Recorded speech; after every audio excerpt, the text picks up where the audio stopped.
feasibility studies are done.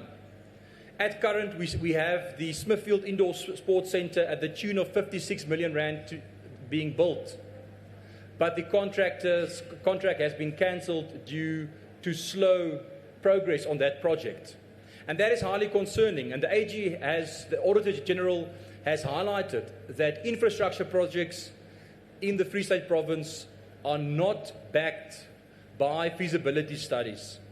And the department must ensure when it appoints contractors that can get the job done.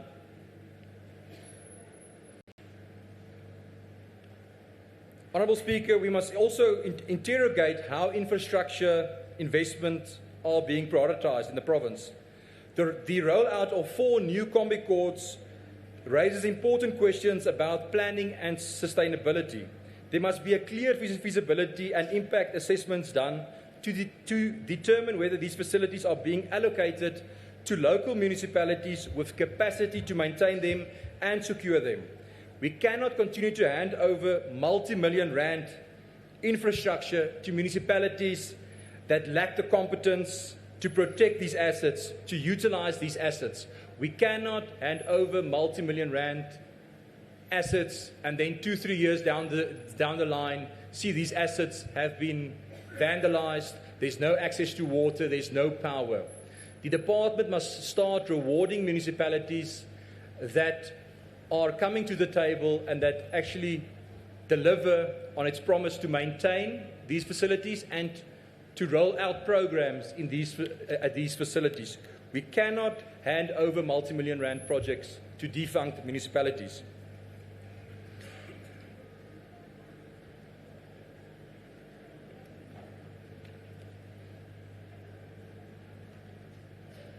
Speaker, the department must take a much more proactive stance in ensuring local governments maintain these multi-million rand assets that are entrusted to them.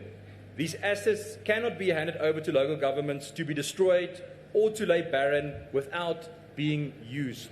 And we can go across this province and indicate several of these facilities, whether it be in Wepener or in Bethlehem at Barken Park, whether it be in Botshubalu.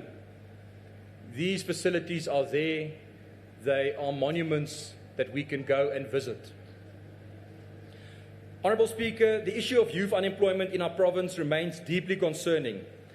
With youth unemployment at alarming high levels, this department must play a more active role in skills development, in job creation, and small business support within the creative and sporting sectors.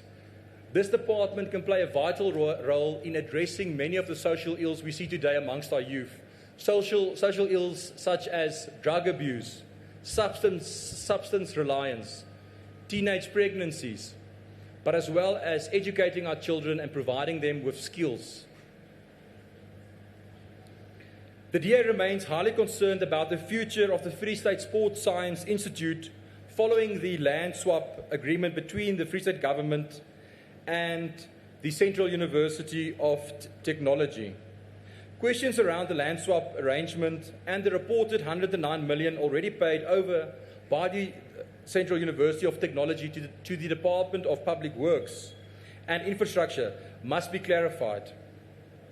This House requires transparency on how these funds have been utilised and what the final outcome of the process will be. The budget of the department is silent on the future of the Free State Sports Science Institute. Where will the Free State Sports Science Institute be located in future? And what is the plan to develop our future athletes? Several years ago, and with much fanfare, the National Training Centre and Olympic facility was announced to be established in the city of Mangaung. Despite 54 million being spent on that project, there is very little to show today of that National Training Centre and Olympic Village that was supposed to arise in the city of Mangaung. On that note, Honourable Speaker, we cannot ignore the ongoing concerns around financial management within the department. Irregular expenditure, weak internal controls, and the lack of consequence management have been highlighted repeatedly. public funds must be protected and those responsible for mismanagement must be held accountable. There can be no compromise on this. Consequence management must follow. Every cent must be spent on the people of this province. The Auditor General has, for the past 3 consecutive financial years, reported that the department is causing harm through its continued financial mismanagement. This is not a once-off lapse, but a persistent failure that erodes public trust and diverts resources away from service delivery. Speaker, the Democratic Alliance will continue to exercise strict oversight that ensures every rand allocated to this department reaches its intended beneficiaries and delivers real impact on the ground. Honourable Speaker, access to knowledge and information is another critical area that requires urgent attention by this department. Our libraries must evolve into modern centres of learning equipped with computers, internet access, and programs that empower communities. Yet in the Free State Province, only a fraction of our libraries provide access to broadband or Wi-Fi. The digital divide continues to disadvantage our rural communities and limits opportunities for growth and development. The Department of Sports, Arts and Culture and Recreation sits with this massive asset, which is libraries, and it must utilize its libraries to ensure that there is more equitable access to information and to technology, to Wi-Fi and to broadband. Speaker, in the DA-run Western Cape Province, over 1,600 public Wi-Fi hotspots have been activated across government buildings, providing residents access to the internet and new opportunities. 1,600 hotspots across the Western Cape, whether it be in metros or in our smaller towns, dorpies and villages. Access to internet is vital to our people, and this department must utilize its assets to ensure we provide free, capped Wi-Fi to our people. By 2025, close to 500,000 devices were accessing the Western Cape Government's Wi-Fi network daily, with each device having access to 6 gigabytes of free data per month. And we must be very clear and honest when we speak about access to data. Where our people have access to data, they have access to learning, they have access to jobs, and they have access to opportunities. Geleenthede word geskep deur toegang tot die internet. En hierdie departement moet baie meer doen om seker te maak dat ons mense reg oor die provinsie, veral in ons landelike gebiede, toegang het tot die internet. Honourable Speaker, the continued escalation in funding for Makufe raises serious concerns about priorities and value for money. From an allocation of 18 million rand in the 2025-26 financial year to 25 million in the upcoming financial year, a staggering 39% increase. This growth comes despite extremely low revenue collection reported for the 2025 festival. At a time when smaller community and cultural festivals across the Free State struggle to even keep their heads afloat with minimal support, the Free State Provincial Government has again chosen to concentrate resources into one single event. Now, the Democratic Alliance is not opposed to Makufe. Makufe can bring substantial economic growth to the province, but Makufe must be largely self-funded, and Makufe must become a viable entity that attracts massive investment from the private sector and ensures that there is real economic growth in our province.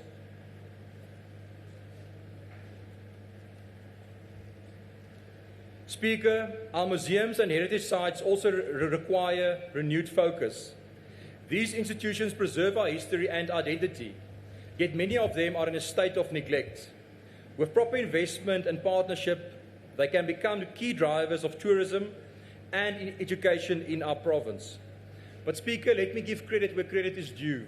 I want to thank the MEC and her team, her department, for listening to our calls over the last few years and for starting to invest in maintenance of several of our museums across the province, whether it be the Basotho Cultural Village or whether it be the old government building in Bloemfontein. Those museums need to be maintained and they need to be reimagined to attract investment and to ensure that tourists flock to our cities and our towns and our smaller dorpies to come and spend money and ensure tourism grows in those areas. Honourable Speaker, but very importantly is the department cannot be the solution alone. These challenges must be addressed by a whole of society approach. There must be collaboration between government, municipalities very importantly, because municipalities at the end of the day are on the receiving end of these assets and they are actually entrusted to roll out programs and to ensure these entities function.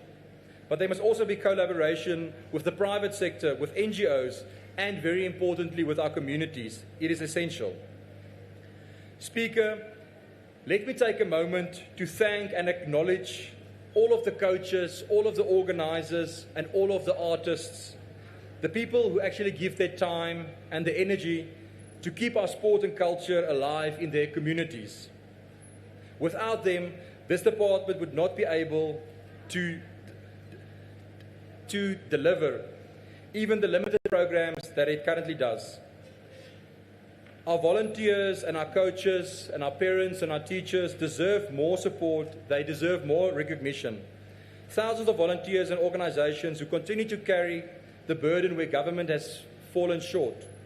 Their dedication keeps sports, arts and culture alive in many of our communities. Without them, without you, many of these programs would simply not exist. We want to thank you and please continue with your hard work to mentor our young people and to mentor the new talent and the next generation of artists, of athletes. We thank you. Speaker, as the Democratic Alliance, we have a vision for the Free State in terms of sports, arts and culture.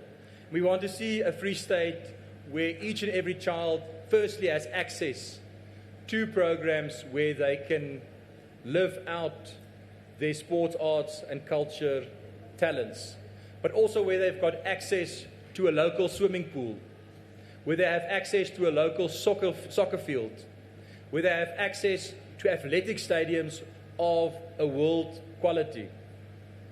That is the type of dignity Free Staters deserve. That is the type of dignity our youth in this province deserve. To be able to compete on world-class facilities, to be able to run world records, and those world records must be acknowledged in the record books of the world. We must build a Free State where every child has access to safe and functional facilities, a Free State where talent is identified, nurtured and supported, a Free State where sports, arts and culture contribute meaningfully to economic growth and, very, very importantly, job creations, tackling unemployment and inequality. A Free State where public funds are spent responsibly and transparently.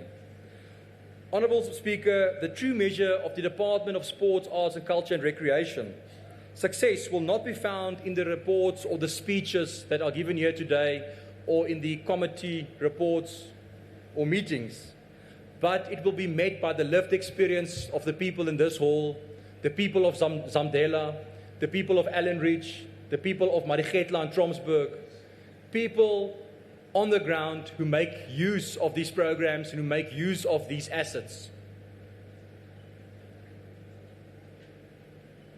This department must ensure that it creates opportunities and that dignity is restored to all people of the province. Speaker, I thank you.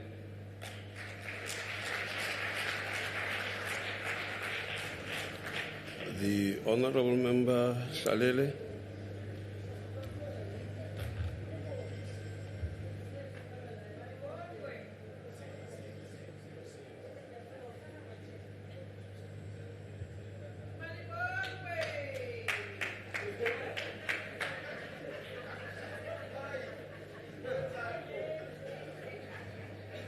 Honorable Speaker, the Honorable Premier of the Free State, the Deputy Speaker in absentia, Honorable Members of the Legislature, Honorable Members of the Executive Council, traditional leaders Marena Lidikhosi, the leaders of the faith-based organizations and business, comrades and patriots, Bommel Bondate, Dumelang Baahi, ba Free State. On behalf of the African National Congress, we support the budget vote of the Department of Sports, Arts, Culture and Recreation. We support it because it's guided by the revolutionary values of the African National Congress, rooted in the Freedom Charter and committed to advancing the national democratic revolution, whose central task remains the eradication of poverty, unemployment and inequality. The Department of Sports, Arts, Culture and Recreation is therefore not a supporting department, but a strategic instrument of transformation in the hands of a developmental state. These sectors are not luxuries. They are instruments of liberation, vehicles of economic justice, custodians of identity, and engines of social cohesion. Honorable Speaker, the allocation of 142.8 million for Program 2, which drives economic transformation, job creation, heritage, justice, and social cohesion, is a developmental amount.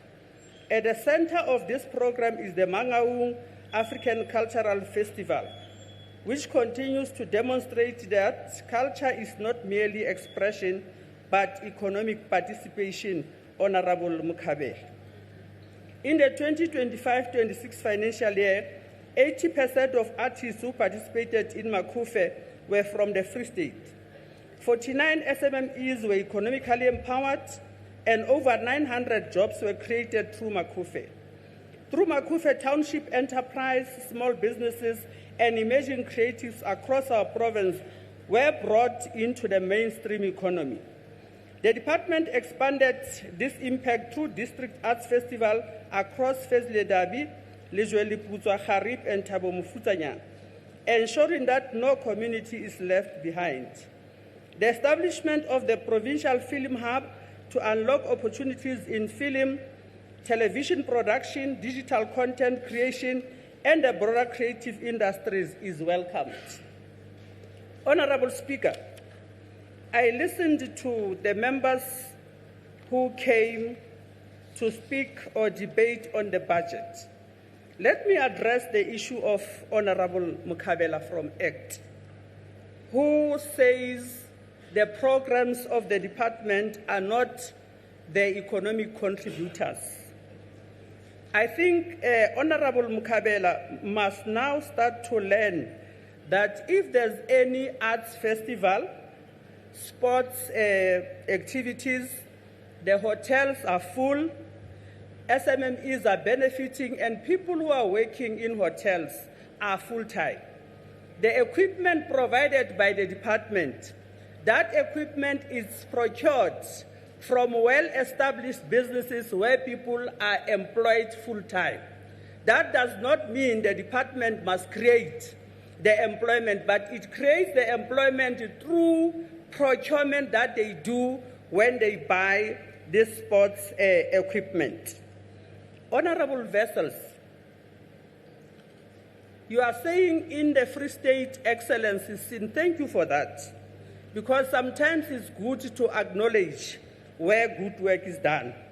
The Sipho Muti Stadium in Odendalsres, it was not there before 1995. Yes, of course, there are challenges, but those challenges would be addressed.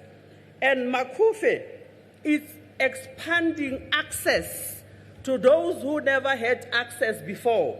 Maybe people don't attend Makufe.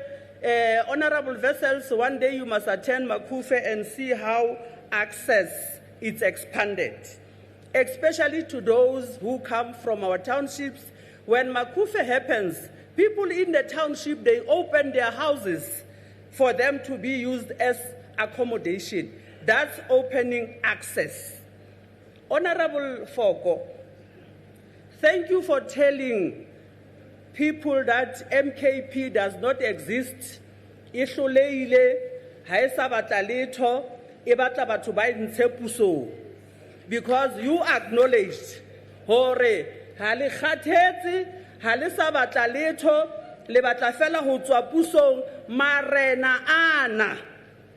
Ke dipaki hore ke mmusong o tlileng ka ANC ka 1994 mo marena a qadileng ho recognize-wa teng, mo marena a na leng karolo a e bapalang tsamaisong.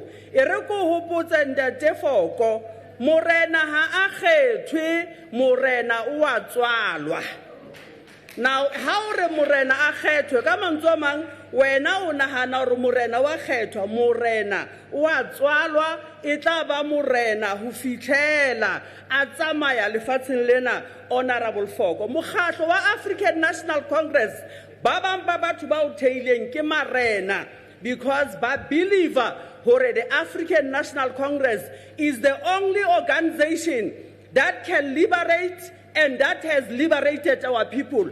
No any other organization or political party in South Africa that has liberated our people despite the challenges that are confronted today. But it is only the ANC, no political party can match the African National Congress. But bana ke dipaki hore maoba le maobane ne re sa tsebe ho dula tjena ka hara parlamente, ka jeno re dutse ka hara parlamente. Ba bang ha ba fihla ka nako hobane ha bana tjhelete ya ho reka dikoloi ka lebaka la hobane nakong e fetileng ha ba dumellwa hore le bona they must have access. Now nete re tlamehang ho bua ba heso le haebe hona le dintho tse sa tsamaeng hantle ka jeno.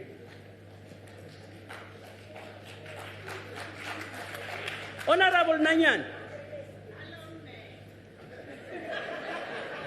I suggest that you must join the program of the Department of Sports, Arts, Culture and Recreation called Rejabuka. Because you come here and say you are not going to support the budget vote of 700 million. The budget of the department is not 700 million. So dipalo ki dipalo, join the program for you to be able to read. And read for a meaning, don't just read. Because what you have said here is not true. Now, kia leboha ha o bolella baahilwe hore EFF le roba molao. Le hloleile ebile le ahlotswe mane makgotleng a dinyewe. Le a ipiletsa ke thabile le bolella batho hore hantle molao ha lo hlomphe lona le le EFF. Honorable Nanyane, o tla utlwahala ha sa yeba. EFF ha ona mo e hlompha molao. Nanyane, you are the last organization to speak about crime. Yes, corruption is wrong because it's crime. Everyone is on corruption at Twarwa. Bagasele asho lona. Jole la ipileta obane lo bobile molao. Jole he. Re thabile baahi EFF le bolelle tsore bona ba roba molao fela so ba ntshe puso. Honorable Pretorius, I'm happy that you would speak about the programs that lacks investment. I'm not sure what type of investment are you talking about, because your own organization, the Democratic Alliance, was born of an organization that deprived access. Our people never had access. You come here, speak about the Western Cape every time. I don't know why can't you pack your bags and go and stay in Western Cape? Because in Western Cape, our people are still excluded. Go to Guguletu, go to Khayelitsha. Streets are not accessible. There are no sports facilities. In the Free State, the department has opened doors for those athletes to compete provincially nationally and international. Their budget has been spent to develop those athletes which were not given an opportunity previously. Now, don't come and tell us every time about the Western Cape. You were not voted for by the people of the Western Cape. You may take a chair. Honorable Pretorius.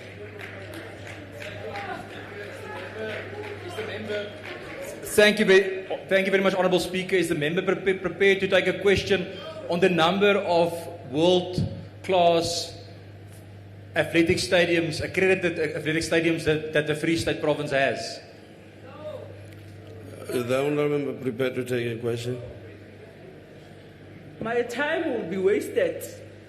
I want to speak to Thank the you, people, Speaker. so I am not going to take that. I can take it outside the meeting. Honourable Speaker, access to Wi-Fi. In the Free State, the department has ensured that 44 libraries have free Wi-Fi because our people are supposed to read for a meaning, for them not to be misled by the prophets of doom who want to govern the Free State when they have failed our people in the Western Cape. We are not poor today because on says dom. We are poor as the majority who happens to be black because access was denied.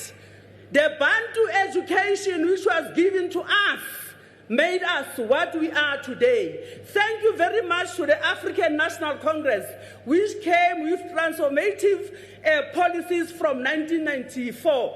We have made progress in making sure that the doors of learning and teaching are open for everyone.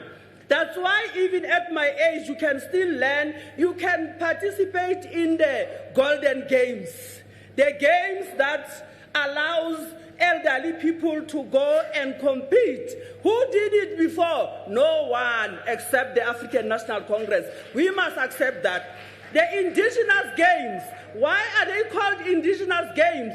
It's because those games played by our own people, your Khati, your Murabaraba, your Diketo, were not recognized. It is only the African national government which recognizes those indigenous games. Truth must be told, let alone the challenges that are there, but truth must be told that there's progress that has been made, and we acknowledge the challenges that are there, and we have a plan to fix those challenges.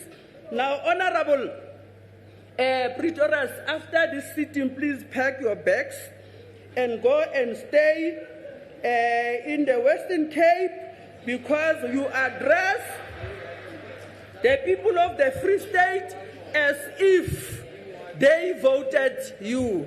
Now, ka Sesotho, hona le batho bana ba bitswang mahana puso. Mahana puso ke opposition. Even if ba bona hore dintho di a etsahala tse hantle, ba tla mona ba re dintho ha di etsahale. Baahi bana ba dutseng mona ke bona ba tsebang hore sports facilities se ka ntle Zamdela mo sibile teng ka African National Congress. There were no facilities in our townships. That's why o thola hore bana ba bangata ba qetella ba kena di drugsing ba sebedisa jwala hampe because there were no facilities then, but there's progress that we are making. The combi courts which are being created in our townships is for our young people and children to have access to those facilities, which is something that was never there. A sports facility you can see, house batla. Now I would want them to tell us now, bon khono le bon tate moholo ba bona. Ba tswetseng mokgatlo ona wa bona. Be leng hore ba ne ba arohantse batho ba batsho ka mmala. Ke eng e ba ileng ba etsa sebakeng sa motho a motsho. The African National Congress ke yona fela le ha diphoso di le teng ke yona fela e phahamisitseng seriti sa motho a motsho hore motho a motsho le ena a re le nna ke motho ka hara naha ya rona. Ha ke qetela moruo wa naha ena o ntse o le matsohong a batho ba bangata bao e leng banna ba basweu be e leng hore ba hana ka moruo wa rona ha re kopaneng setjhaba re lwaneng re kgutlise lefatshe la rona re kgutlise moruo wa rona ho ba hanyapetsi bana ke a leboha.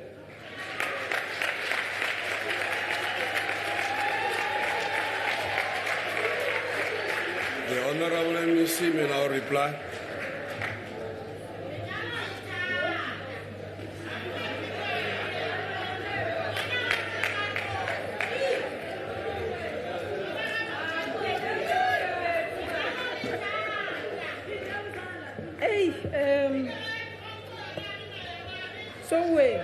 Thank you, Honorable Speaker.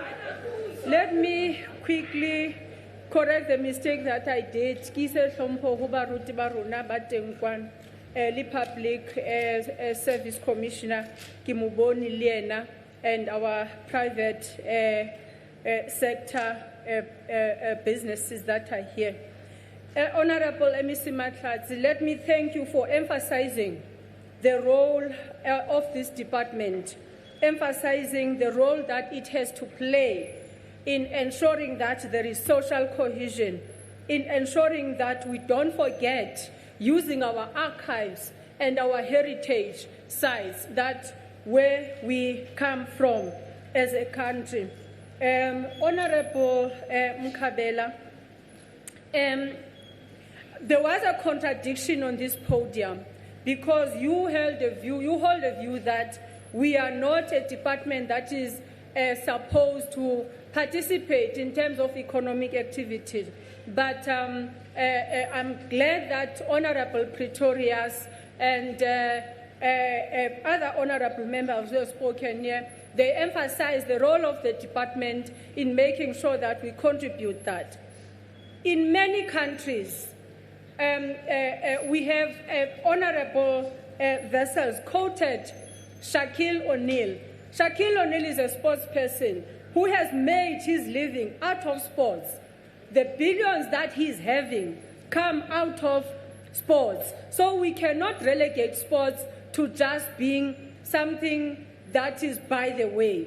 It plays a major role. I usually say it does not only entertain, it does not only pursue social cohesion and nation building, but it also serves as an income to many households. These artists that are in this department, when we give them platform, they get money, and that money they use them to make a living out of it, to take care of their families. That is why we always, when we take stock of the programs that we have made, we always look at the economic contribution, because we also have a role to play in the MDTP priorities that has been identified. This department is not just by the way. And knowing that in the province we don't have a strong manufacturing industries, the sector, we believe, it can not only take the children out of the streets, but it can give them a way of making something of their careers.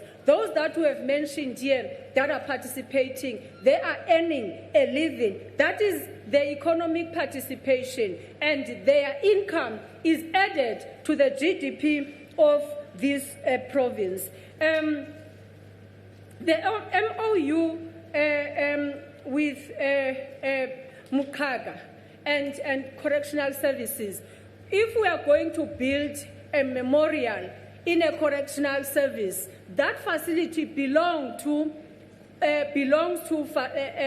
correctional service. So we are bound to have, we cannot just invade that facility without talking to correctional service. That is why we have to have that correctional service. And I'm happy Honorable Hlalele has covered me well on the issue of Makufe.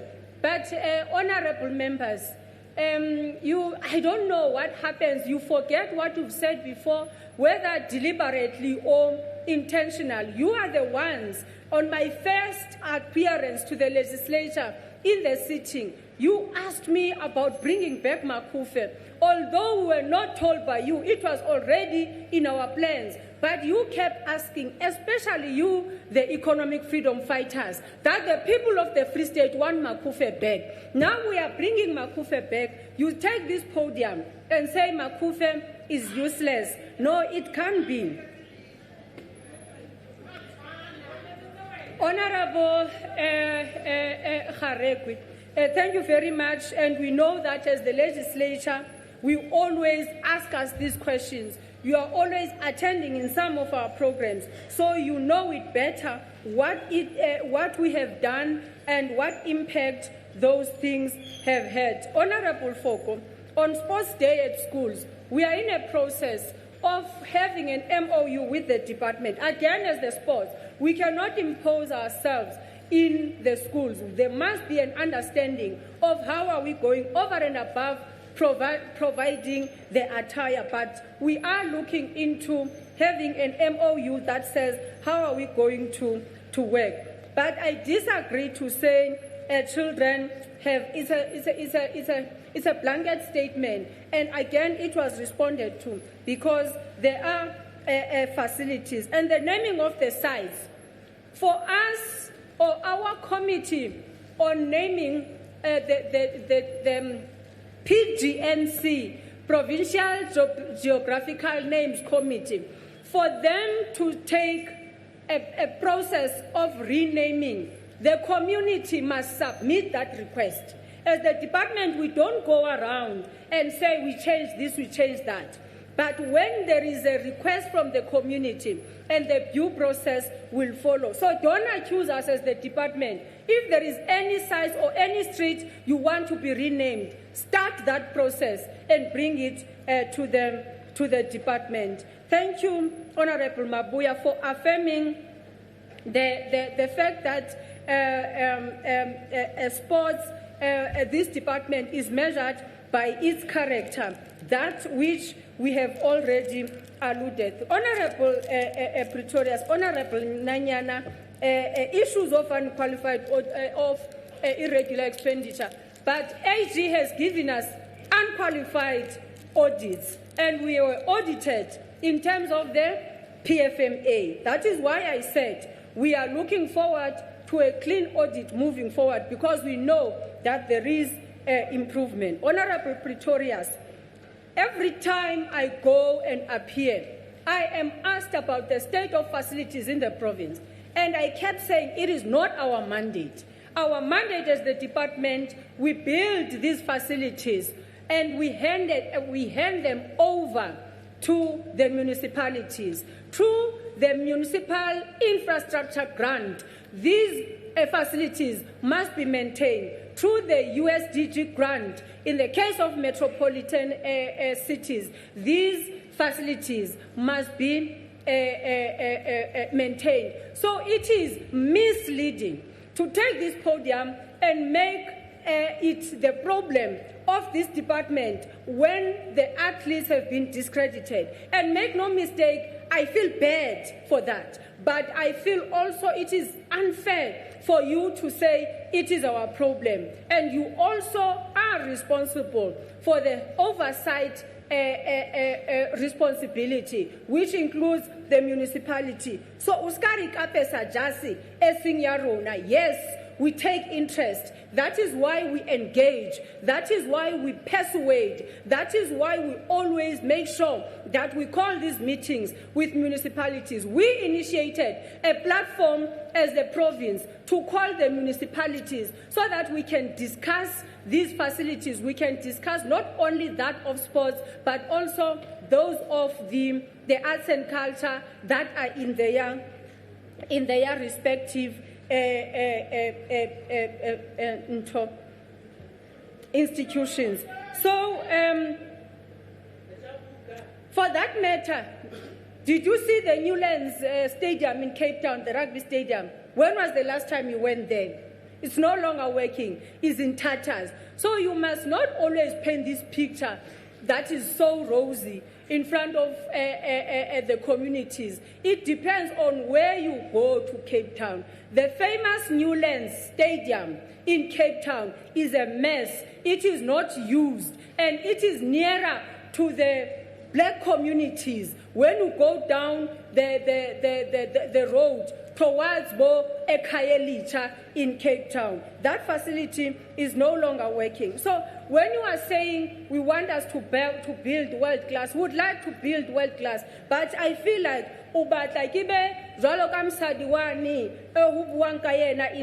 in 2 Kings chapter 4 1-7 ananali bikinyana ya oli Elisha abari ateli dikotolo aditlatse as long as dikotolo zintse ditla itala and then ufihlela afelwa ke di container. Unfortunately, this is a reality. I don't have those miracles that were performed in those days. The fact of the matter is that with the budget we are having, that you can see, we cannot do what you are saying at this point in time. But we want to emphasize what was said. The facilities that we see around this country are the facilities, especially in township, that were built by the government of the African National Congress. I thank you.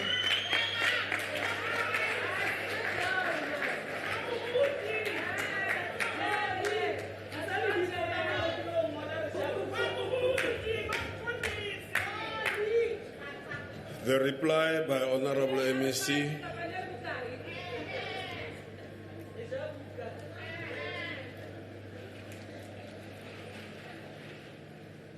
The reply by Honorable MEC concludes the debate on Vote 12, Sports, Arts, Culture and Recreation. The Acting Secretary shall read motion 2. That the second reading debate on the Appropriation Bill, B3 of 2026, be continued. Vote 3, Economic Development and Tourism. The vote before the House is Vote 3, Economic Development and Tourism. Honorable MEC Ndadema Kume,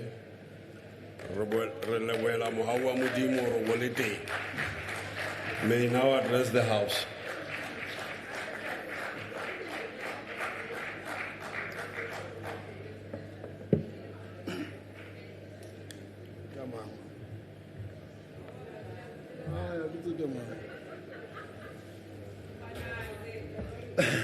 Honorable Speaker, Honorable Deputy Speaker, the Honorable Premier, members of the Executive Council, members of the Free State Legislature, the Director General, heads of the departments, the traditional leaders from the traditional house, Morene Moholo Mota, Morene Moholo Mupedi in their absentia, Chief Executive Officers of public entities, the business and civil society, members of the media, viewers, listeners at home, Baruti, ladies and gentlemen, Honorable Speaker, I'm humbled and privileged to present the Department of Economic Development and Tourism budget vote. We are here to recommit ourselves to the core strategic priorities of the 7th administration as depicted in the medium-term strategic plan driving inclusive growth and job creation, reducing poverty and the high cost of living, as well as building a capable, ethical and developmental state. Honorable members, today's budget vote tabled during a significant month in the history of this country. On the 6th of April, 1979, Solomon Kalushu Mahlangu, a freedom fighter, dedicated struggle activist, and Umkhonto Wesizwe soldier or combatant of the ANC, was executed, hanged by the apartheid regime. It was again in this month, on the 10th in 1993, when the world witnessed and lost an outstanding liberation fighter, a prominent South African Communist Party leader, Griseani, who was assassinated outside his Boksburg home. Bahayesu.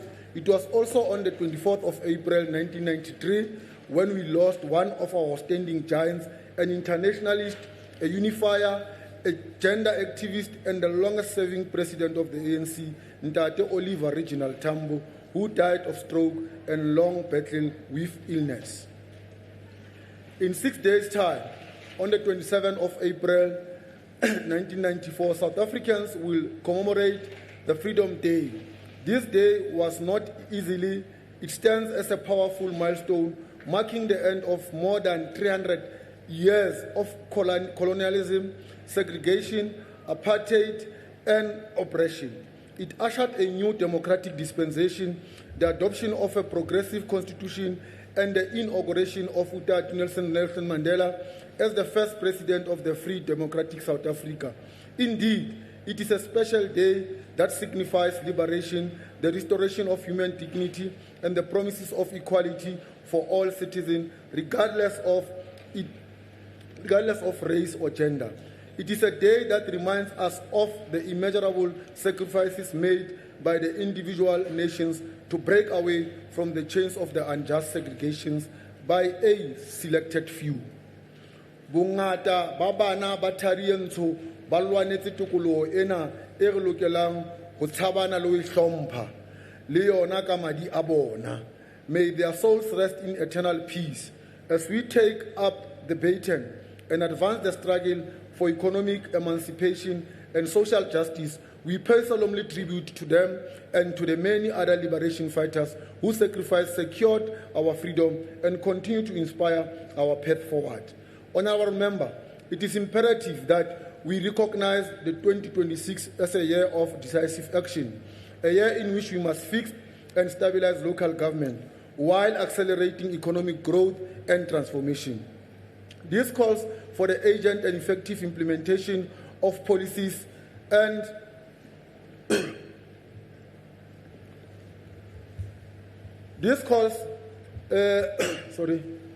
Honourable Members, this is imperative that we recognize 2026 as a year of the decisive action, a year in which we must fix and stabilize the local government while accelerating economic growth and transformation. This calls for the urgent and effective implementation of policies and resolutions that are directed at improving the lives of all South Africans. To realize the vision, we require capable, skilled, and ethical public services. We rely on public servants to apply their expertise diligently in advancing government's mandate and delivering quality service to our people. They must uphold the highest standards of integrity in all what they do and remain guided by a clear understanding that their foremost responsibility is to serve the public. Above all, they must consistently put the people first. It is for this reason that I've created a theme for this speech. In everything that we do or say, we dare not fail to put the people first. Honourable Members, it remains imperative for government to continue investing deliberately and consistently in the development of youth as we strive to build a skilled, capable, and future-ready workforce that can effectively advance our national and provincial priorities. In this regard, we call upon the public and private sector to partner with us, creating meaningful opportunities for unemployed graduates by providing access to workplace experience, mentorship, and skills development initiatives. We can bridge the gap between education and employment. Such collective efforts will not only empower our young people with the competencies required in a modern economy, but will, obviously, and it remains our mandate as a department to advance inclusive economic empowerment by creating platforms that enable the meaningful participation of youth, women, and persons with disabilities in trade and business, including opportunities beyond the borders of South Africa. Honourable Members, to realize these objectives, we must move beyond market access initiatives and intensify our investment in our financial support. This includes assessing local entrepreneurs to modernize and digitalize their operations, comply with regulatory requirements, and adopt sustainable practices, particularly in key sectors such as agriculture and manufacturing. We therefore urge our local business to actively participate in business development workshops and similar platforms, as these provide valuable opportunities to engage with industry leaders, experts, and key stakeholders, share knowledge, and unlock pathways into the mainstream economy. Honourable Members, today's budget about the people and not numbers. Our people have had enough of promises and long speeches, Hence, our budget focuses on the realities facing our people on the ground. This is because our struggle was never only about political democracy, but about inclusive economic and social transformation, equality access to food, security, job opportunities, restoration of human dignity and rights.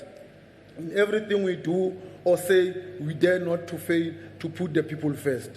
Honorable members, we are pleased to announce that the Free State Province has successfully finalized its growth and development strategy. This pivotal framework is designed to drive comprehensive, inclusive economic growth while advancing long-term development and improve service delivery. The strategy serves as an essential instrument for integrating the diverse developmental needs, challenges, and opportunities that exist across provincial landscape. It provides a coherent and coordinated approach to planning and implementation, ensuring that our efforts are aligned, responsive, impactful, and addressing the aspiration of our people. On the domestic front, South Africa continues to experience the weak economic performance due to structural challenges and logistical constraints. As a result, the Statistics South Africa says the country's economy grew by 0.5% in 2024 and 1.1% in 2025. Considering the latest economic challenges that are currently taking place globally, such as increased geopolitical tensions through the 2026 Middle East conflict, the domestic economy is projected to grow by 1% in 2026.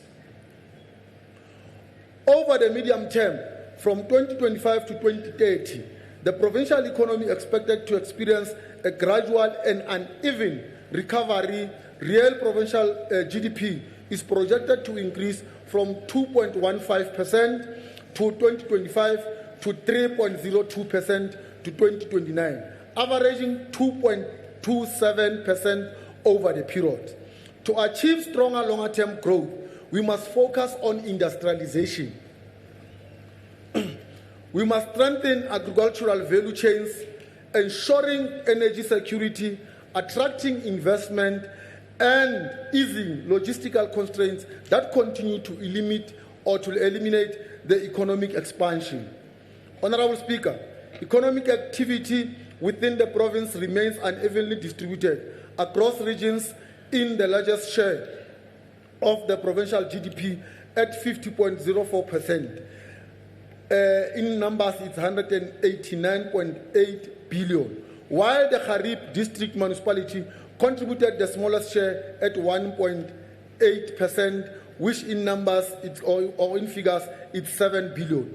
The remainder was distributed across the Thabo Mofutshanyane at 16.9%, and Fezile Dabi at 16.4%, and Lijoliputswa at 14.8%. Honorable members, the province recorded exports of 12.8 billion in 2025, above imports of 12.2 billion. Exports were led by food, beverages, and tobacco, as well as machinery and transport equipment, with African markets remaining primarily destination. The strong continental presence presents significant opportunities under the African Continental Free Trade. On the import side, the province's largest categories were fuel, petroleum, chemical, and rubber products at a value of 2.7 billion. The metal products, machinery, and household appliances at a value of 2.6 billion, and the electrical machinery and apparatus at the value of 1.9 billion. Imports predominantly sources from Asia, from which total imports amounted to 5.9 billion, led by the electrical machinery and the apparatus, which was at the value of 1.8 billion. Metal products and machinery at 1.3 billion, and fuel and chemical products at 1.2 billion. Honorable Speaker, unemployment remains one of the most pressing socio-economic challenges confronting the Free State. As the fourth quarter of 2025, the province's official unemployment rate stood at 3.72%, with the unemployment among those aged 15 to 34 years reaching an alarming 52.2%. Honorable Premier, this is the youth sector that is being negatively affected. The data further reveals that a stack aged relatively disparately and disparately. Unemployment is most severe among young people, aged 15 to 24 years, where it peaks at 58.6%, before declining significantly to 16.9% among those aged 55 to 64 years. This trend underscores the persistent structural barriers that continue to limit labor market entry for our youth and calls for targeted and decisive interventions for the young people. The Department of Economic Development and Tourism together has a total budget of 533.3 million, which will be strategically deployed across the core programs to advance economic growth, enterprise development, and tourism expansion within the province. This allocation is disseminated as follows. The Program 1 is 177, the Program 2 is 250, and the investment underscore government's commitment to accelerate inclusive economic growth, strengthening SMME development, and expanding. So, under Program 1, honorable members, the overarching objective of the program is to provide leadership and strategic management in full compliance with applicable policy and legislation, while also rendering appropriate support service to all other programs. Honorable Speaker, at the core of our priorities is the advancement of a good governance and full compliances. The department has attained a clean audit outcome in the previous financial year, and we are resolute in sustaining this achievement. To this end, we will ensure that all valid invoices are paid within 30 days, maintain consolidated annual procurement, plan and asset register, and continue with regular entity oversight engagements. We will further strengthen inclusive economic participation by directing at least 40% of the procurement towards women-owned businesses, while also conducting occupational health and safety inspections to safeguard a conducive working environment. Honorable members, in advancing service delivery, the department undertake frontline services delivery monitoring, complemented by staff and client satisfaction surveys to assess performances and identify areas for improvement. Building an ethical and accountable institution remains paramount. Accordingly, we will implement ethics and anti-corruption campaigns, finalize financial disclosure, and undertake investigations and lifestyle reviews to reinforce a culture of integrity. To promote a capable and professional workforce, the department will assess key projects with recommendations, conduct a skills audit, and implement targeted training programs aimed at enhancing employee competency and organizational performance. In addition, we will continue to advance inclusivity through training initiatives on gender equality, youth development, and disability. On Program 2, Honorable Speaker, this program is consciously positioned to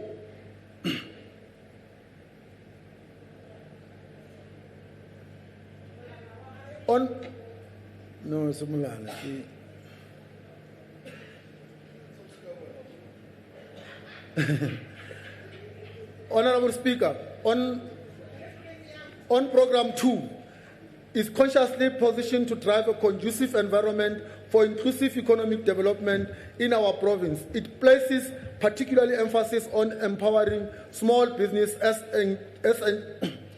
engines of growth, innovation, and job creation, while fostering a resilient and sustainable economy that benefits all our people. The economic development.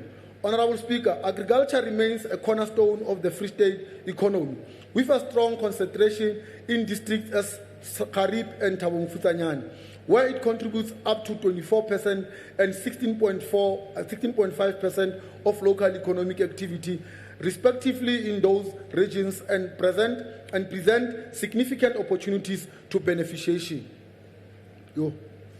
Honorable members, with the sector projected to grow at an average of 2.89% annually to up to 2030, the department will intensify efforts to scale up agro-processing, particularly in districts where primary production dominates. This will include targeted support for agro-processing, facilitate the expansion of cold chain and logistic infrastructure, and the integration of the emerging products or producers into sustainable market value chains. Our strategic intent is clear: to move the province up to the value chain by transforming raw agricultural output in the higher value processed goods, thereby creating sustainable employment and advancing rural industrialization. Honourable Speaker, in parallel, we are confronted with the agent. Oh, these people.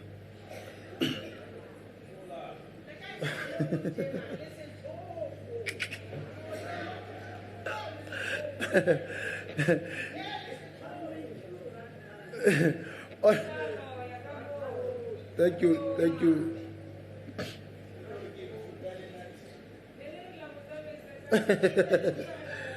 Those interventions will reinforce through focused investments, promotion and strategic infrastructure, support aimed at unlocking new pathways for job creation, reducing long-term socio-economic risk, and building a more resilient and inclusive district economy. Enterprise development.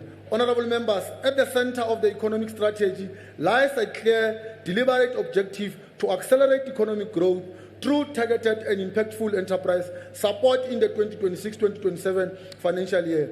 We will support 1,200 micro, small and medium enterprise through non-financial interventions. This represents a progressive increase and from previous years demonstrates our sustained commitment to expanding access to essential business development.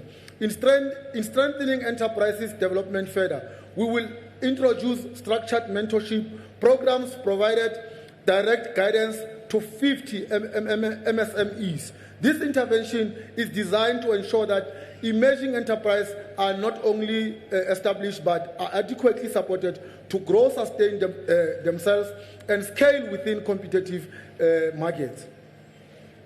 In recognition of the needs to broaden inclusion within the economy, we will support 3 small-scale miners, thereby facilitating their integration into the broader economic value chain. The department is acutely aware that declining MSMEs, sustainable and limited township businesses ownership, continue to exert pressure on employment creation, particularly in districts such as Fezile-Dabi, where manufacturing and mining remain significant contributors to economic activity. In response, we intensify the enterprise support program and the distribution and wholesale program with specific focus: bulk buying support for township and rural enterprise, shared business infrastructure and trading facility, integration of local suppliers into district-based value chains. Through our departmental service centers, we will continue to provide hands-on support on businesses areas such as regulatory compliance, formalization, and access to finance, thereby improving business survival rates and long-term sustainability. Honourable Speaker, we are also intensifying skills development in digital technologies to ensure that MSMEs are equipped to participate meaningfully and increasingly digital economy, from digital literacy to e-commerce readiness. We are preparing entrepreneurs to compete to the modern and evolving markets. This is complemented by expanded mentorship support, which provides practical business guidance, market intelligence, and operational support, and enhanced enterprise resilience. Last year in this House, I committed that the department will introduce an online application system, MSF, incentives in the Free State. I'm pleased to report that this commitment has been fulfilled. For the first time, we introduced an online business incentives application system aimed at improving fairness, transparency, accountability, and accessibility in the allocation of support to businesses, including access to equipment and infrastructure to enhance productivity and job creation. We acknowledge that the system experienced initial implementation challenges. However, we are continuously refining it with all applications to ensure that transparency and trust in the process is enhanced. This This intervention is designed to enable MSMEs to penetrate mainstream economic activity, strengthen productivity, build capacity, and participate meaningfully in township and district economies while advancing value chain, beneficiation, and local economy. During the first application window period of 11 to 21 July 2025, we received over 1,000 applications. Following a rigorous assessment and persuasion by the Premier of the Free State, we opened it again and we received the 120 businesses across provinces were approved for our support and acquired businesses, equipment, and refurbishment. Furthermore, the 128 spaza shops across the Free State have benefited from Coca-Cola Beverages South Africa programs which supported refurbishment to improve infrastructure, compliancy, and competitiveness. In everything that we say and do, we dare not to fail or to put our people first.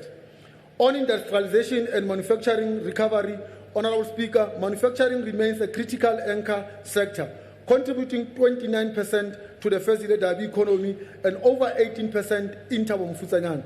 However, the provincial manufacturing performance has weakened alongside a sharp contradiction in construction, which now contributes only 1.6% to GVA in 2024. We will mainstream two manufacturing MSMEs into industrial production system to strengthen industrial participation. In addition, we'll produce an advisory on capital formation to guide investment decisions and implement one initiative to support MSMEs. Honorable members, across all programs, partnership remains the backbone of our success. Cross-province collaboration ensures that we learn from one another, align strategies, and maximize impact. The strategic alliance with the private sector and financial sector strengthen our implementation capacity and expand economic opportunity. Together, we are building a resilient and diverse economy, one that empowers MSMEs, protect consumers, attract investment, and create sustainable jobs for the people of the Free State. We are pleased to report, let me start first with the FDC. With the FDC, we have also undertaken the important task of verifying, updating the lease contract register. This process ensures that every occupation of the FDC owned property has a valid compliant lease agreement. Through these interventions, we are restoring proper governance, enforcing compliance, and safeguarding the provincial assets. The Malutiapofung SEZ. Honorable Speaker, the Malutiapofung SEZ continue to occupy a strategic position in advancing industrialization, investment, attraction, and sustainable job creation. We are pleased to report that during the reporting period, MAP-SEZ has successfully concluded the investment agreement. We are also pleased to report here that the importance of institutional stability of leadership continuity is important. We have therefore appointed the Chief Executive Officer, and we are confident that under his leadership, the zone will consolidate the operational stability and strengthen the consumer awareness, protection, and education. Honorable members, protecting the rights of the consumers remains a non-negotiable priority of the administration. During the routine inspection, our community unity successfully identified and removed a range of non-compliant items from circulation. These interventions, which include community-centered consumer awareness programs, intelligence-driven inspections, and visibility enforcement, form part of the unit's ongoing mandate to safeguard consumer rights, to protect the public health, and enforce the compliance with the applicable legislation.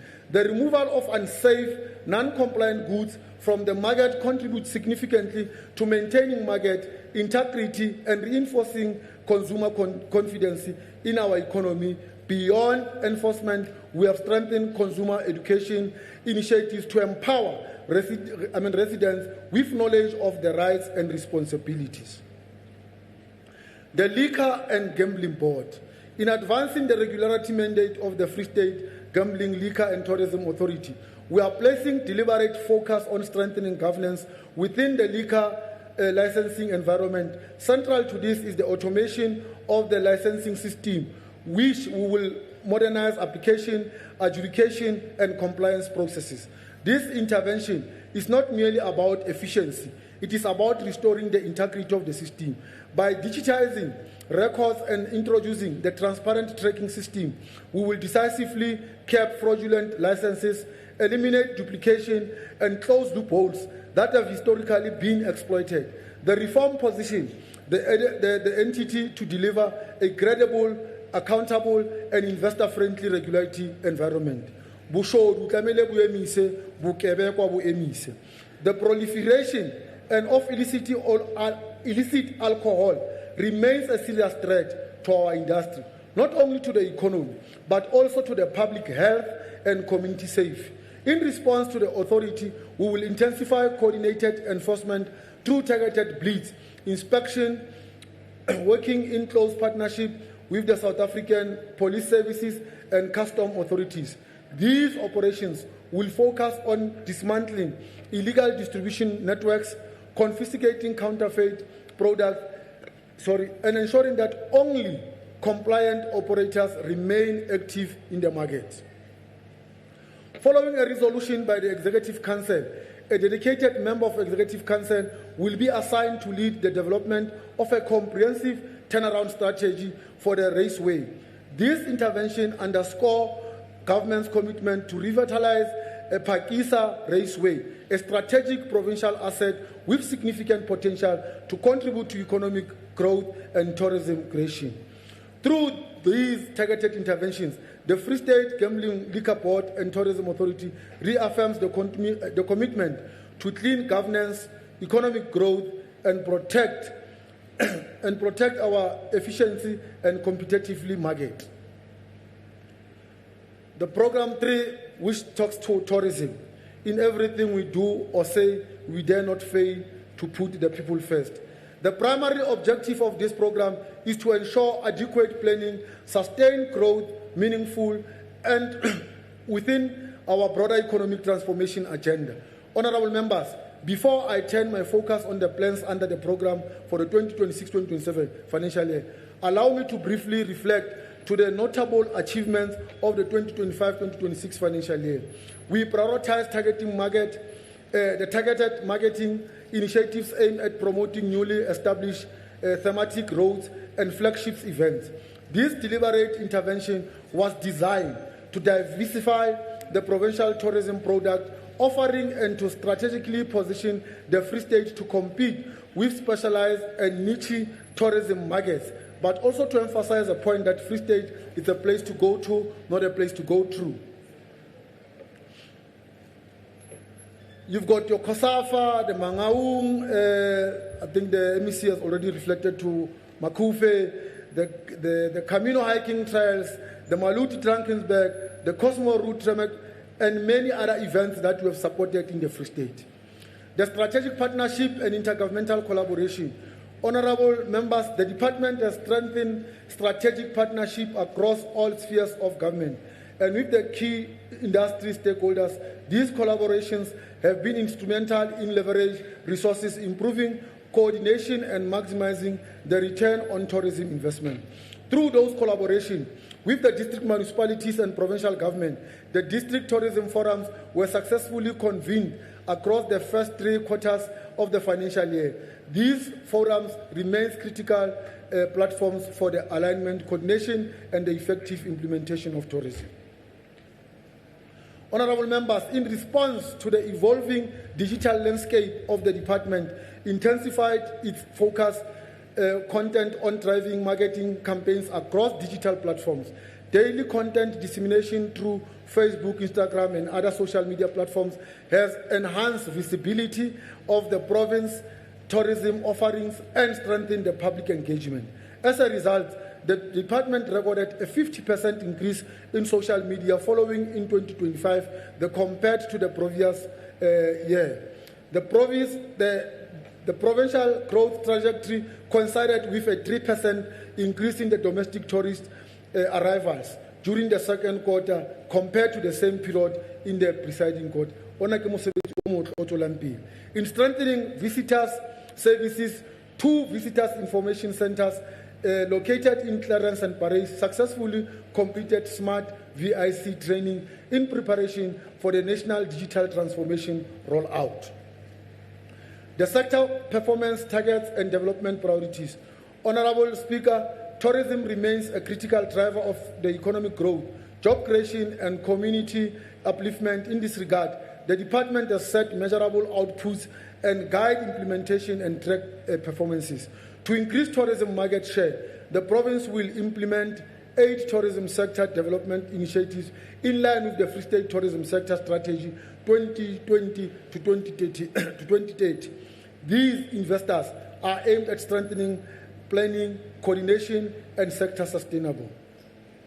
Furthermore, 5 excellency campaigns will be undertaken to enhance customer experience and improve competitiveness across the sector. Honorable members, in line with our commitment to gender equality, 4 projects dedicated to women empowerment in tourism will be supported, reaffirming that indeed Watinta Bafazi, Watinta Imbongoto. The structural reform in the structural, Honorable Speaker, as a part of the institutional strengthening, the department is currently assessing the potential integration of the tourism function into the FSGLTA, of the FSGLTA into the tourism branch. This is the work in progress. Unlocking tourism potential and addressing constraints. Honorable members, while the Free State records the 3rd highest tourism spend per capita national, significant potential remains underutilized, particularly in Thabo Mofutshane, Garib, and Mangaung Metro.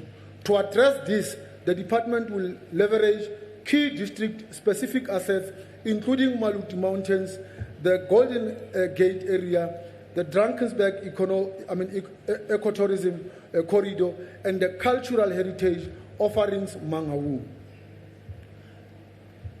The strategic collaboration with the private sector will focus on unlocking high-value infrastructure investment, improving market access, and strengthening the destination market. Furthermore, we will actively address cross-cutting challenges, including digital infrastructure limitations and safety perceptions, which continue to constrain international tourism growth. As I conclude, Bommele Bontate, it remains our steadfast commitment as the 7th administration to serve the people of the province loyally, diligently, and selflessly, ensuring that we remain a responsive and capable government and provide solutions to the many challenges faced by our people on a daily basis. Honorable members, allow me to express my sincere appreciation to the African National Congress, a noble, historic, and distinguished movement to which many South Africans have entrusted their hopes and aspirations, for having bestowed upon me the honor of representing it in this esteemed house.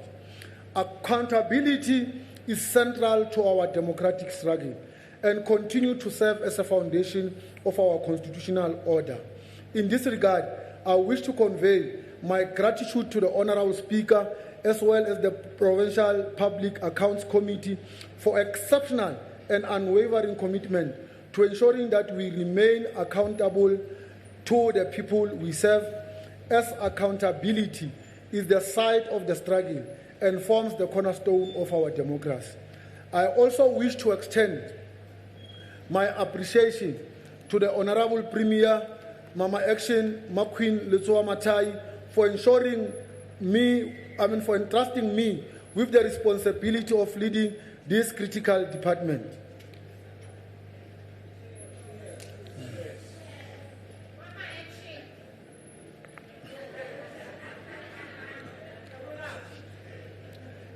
Her visionary, steadfast guidance and unwavering support continue to inspire us in the ESCO and us as a community of the Free State in our collective pursuit of improving the lives of the people of the Free State. Allow me to acknowledge the continued support and constructive cooperation of my colleagues in the Executive Council, as well as the honorable members of the legislature.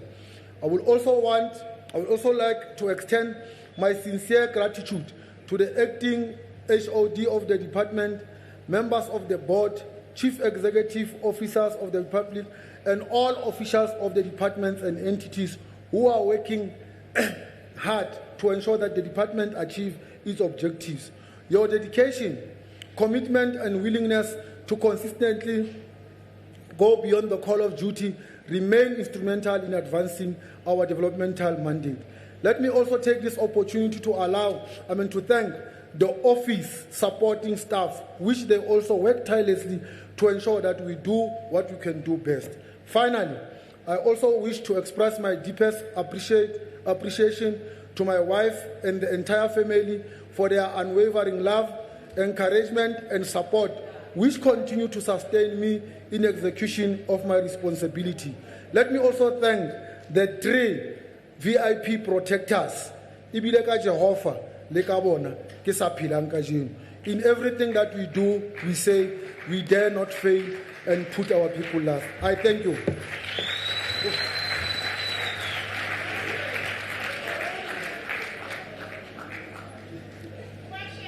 We now proceed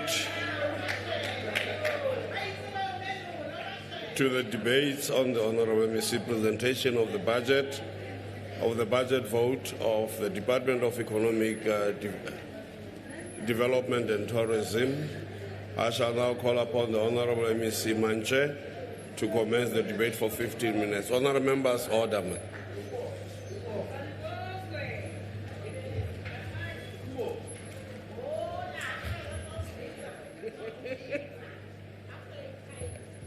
Honorable Speaker, Honorable Premier, Mayor Makwili Matai, Honorable members of the Executive, members of this House, Marena Dikhosi, Baruti Barona, Sechaba sa Metsi Maholo, Fezile Dabi, Baagi ba Freistata ka kakaretso dumelang. We rise today as the African National Congress not merely to defend a budget vote, but to affirm a program of action grounded in the lived realities of our people and guided by the historic mission of our movement, the attainment of a united, non-racial, non-sexist, democratic and prosperous South Africa, our society.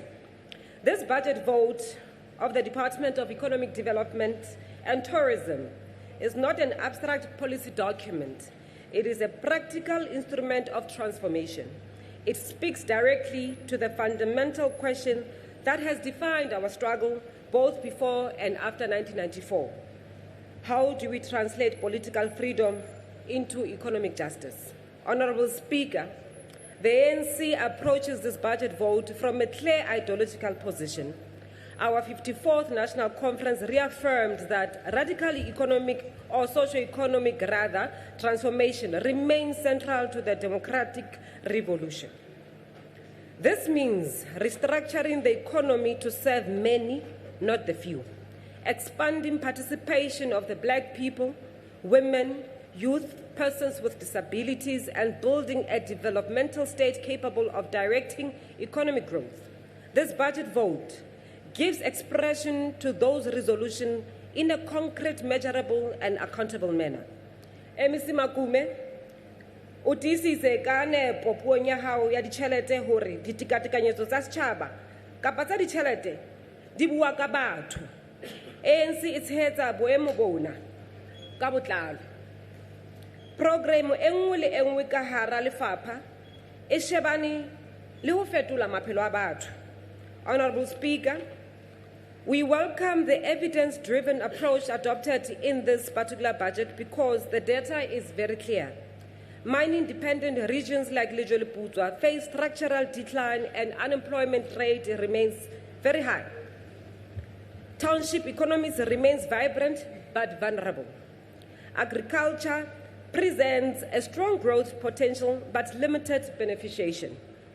The ANC has always argued that policy must be rooted in material conditions and not ideological abstraction. This budget vote reflects exactly those principles. At the heart of this budget vote is industrialization, particularly through agro-processing expansion, revitalization of manufacturing, utilization of the Maluti Apufung Special Economic Zone, which aligns directly with the ANC 54th Conference resolution to re-industrialize the economy and deepen localization. Honorable Speaker, we support this strategic intent to move the Free State from a producer of raw materials to a processor of value-added goods, because real transformation is about participation. It's not about participation alone.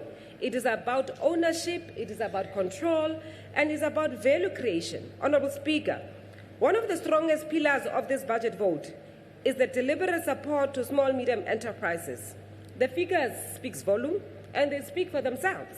Over 2,000 business participants, or applications rather, received through the online system, 22.5 million injected into small enterprises, 120 businesses already supported in the first window. Honorable Speaker, this is not rhetoric, it is implementation. We must also confront head-on the predictable but contradictory rhetoric we have heard from the opposition benches in this legislature. The DA, in its recent contribution to the Free State budget vote, continues to advance the narrative that government has an expenditure problem rather than a structural inequality problem, effectively arguing for reduced public spending while ignoring the historic exclusion that still defines our provincial economy. This approach could strip the state of its fundamental or developmental role and abandon the very communities that depend on targeted interventions for survival and growth. On the other extreme, the EFF has once again dismissed government programs wholesale, claiming that there is no meaningful progress and calling for sweeping, undefined overhauls of the budget frameworks without presenting credible, implementable alternatives or pathways to sustain investment and growth. What we see, Honorable Speaker, the DA that denies the need for transformation, and an EFF that overpromises without a plan for execution. The ANC rejects both these positions. We remain grounded in practical, evidence-based transformation, building an economy that grows inclusive and sustainable, rather than one that is driven by ideological rigidity and populist expediency. Bothata fela gore le tsamaya ka dithunya strateng hohle mona le re bakela mathata. The ANC continues to emphasize that small businesses are the backbone of inclusive growth, but we go further to recognize that SMMEs must not remain survivalist enterprises. They must become scalable, competitive, and integrated into value chains. This budget begins to address exactly that through bulk buying support, market access initiatives, mentorship programs. The decline in the mining is not just an economic issue, it is a social crisis. The ANC supports the department's plans to diversify into renewable energy, manufacturing, engineering. Honorable Speaker, can I be assisted, because really these ones with the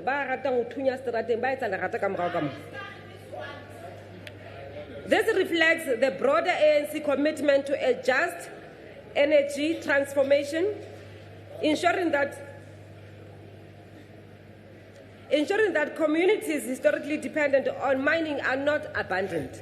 Transformation must be just and inclusive as well as forward-looking. Honorable Speaker, tourism is often underestimated, yet it remains one of the most labor-absorbing sectors.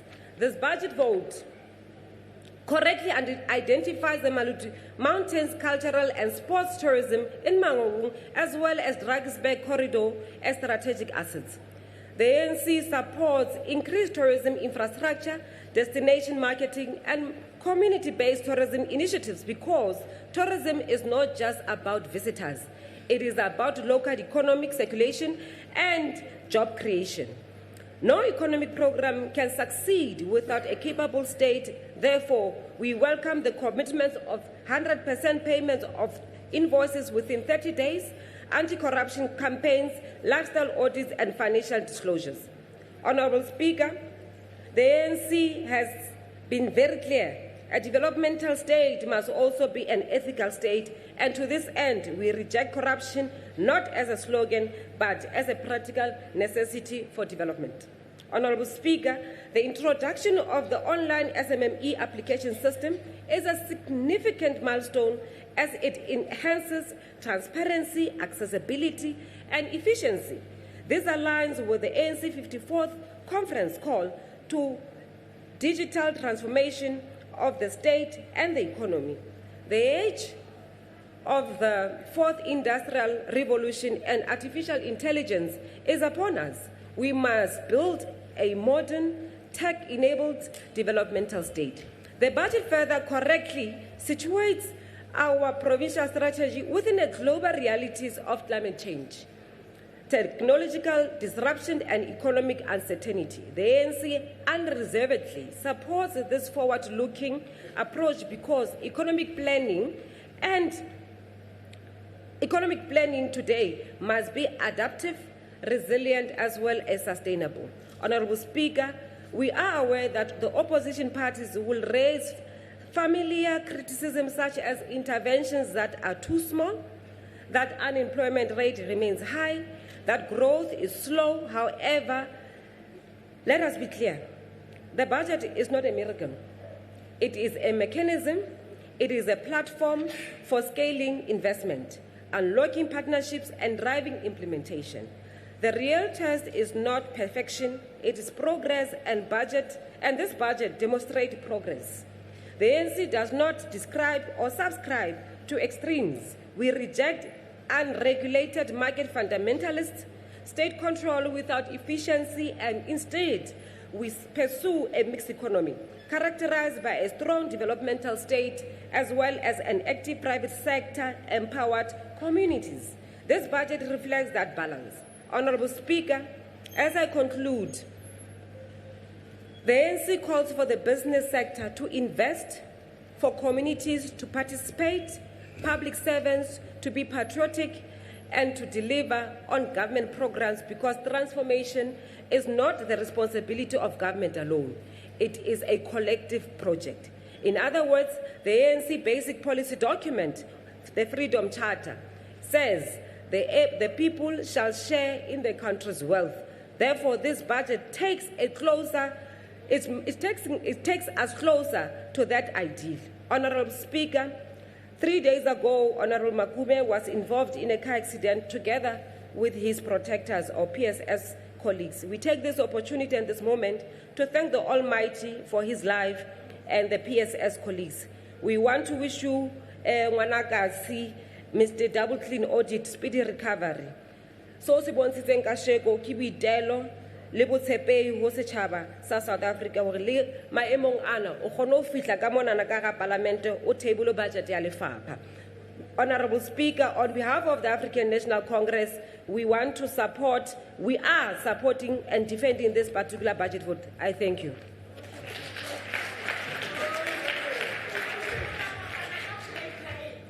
Honorable Member Mukabela.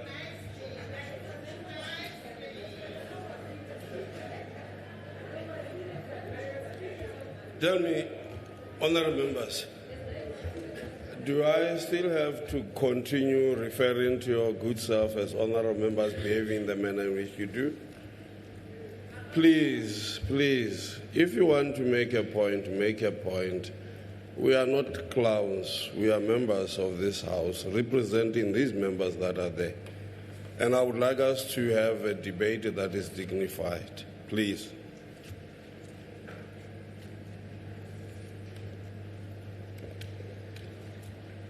Thank you, Honorable Speaker.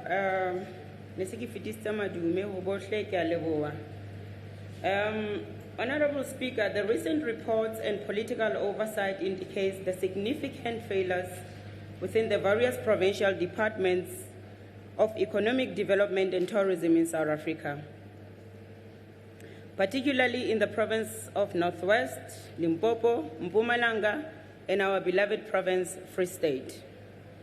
The key failures include the collapse of the state-owned entities, massive mismanagement of funds, declining infrastructure, and failure to force job creation. Honorable Speaker, ka baka la nako, ke tla etsa mohlala fela ka Kharib district. Infrastructure neglects in Kharib district.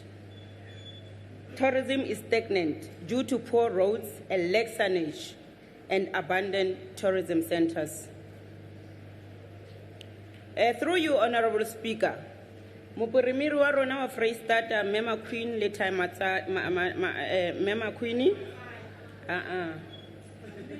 o rata hore batho ba se ke ba feta fela provinceng ya Freistata ba fapoele mme ke dumellana le mopremiri wa rona ha legolo empa mopremiri batho ba tla kena jwang ka ro province ya rona ditsela tsa rona di senyehile le dibaka tsa maroko mo ba lo robalang teng tse ownwang ke government di se maemong a hantle. How would our SMMEs benefit from investors if our roads are not well maintained? Honorable Speaker, ke etsa mohlala fela ka Josh Lube ka mane. Josh Lube ke strata sane se re se sebedisang ha re tla airport. Re lo feta mane Home Affairs, Dr. Rantley Molemela le hona ho ya Limo. Tsela eno ha ya loka ho hang. Ebile ke ipotsa hore le baiti ba rona ba tlang Makufe. Ha ba ya dibakeng tsa bona tsa moroko, ba tlo tsamaya jwang hara dikoti tse karo. Honorable Speaker, it's a high time as a metro in Mangaung to see to it that our airport Bram Fisher is expanded and meet international standards. By so doing, it will be creating thousands of jobs within our beloved province of the Free State. And our SMMEs will be able to grow their businesses in various ways. Just like in many airports, where you would find our crafters sitting there selling their crafters and also escalating in various businesses opportunities. Honorable Speaker, ke rata hore ke theoletse MEC wa rona ka nnete re a leboha MEC a ile mona o bone hore the unemployed graduates tsa rona di khona ho thola di mentora di businessing tse ding while they are seeking for mesebetsi e metelele e tla ba sustainang. Honorable Speaker, as I conclude, I just want to poke the House with this question. What happened to the revitalization of the Welcome Airport? The less we talk about it, the better. Or perhaps Madlanga Commission will bring solution to it. Thank you.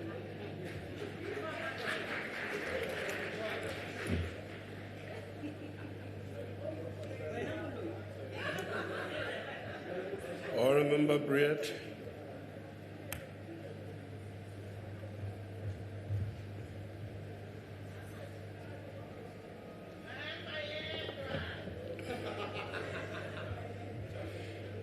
Speaker, David Cameron once said, "The economy is the start and end of everything.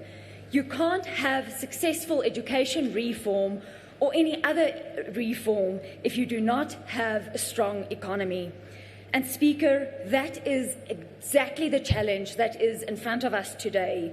We speak about development, about jobs, about opportunity, but it all depends on one thing: a growing, functioning economy. Maar in die Vrystaat sien ons iets anders. Ons sien 'n ekonomie wat sukkel om te groei, 'n provinsie wat volgens die jongste projeksies slegs 1.3% gaan groei, ver onder wat nodig is om werklik werkskepping te dryf.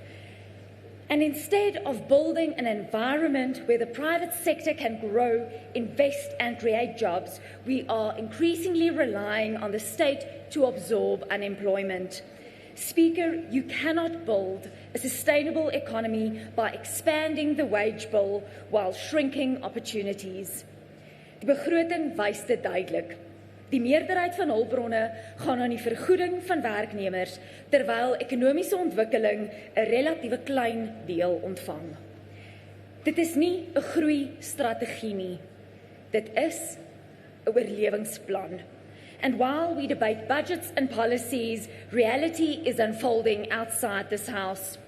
The recent outbreak of foot-and-mouth disease across the Free State is not just an agricultural issue, it is an economic crisis.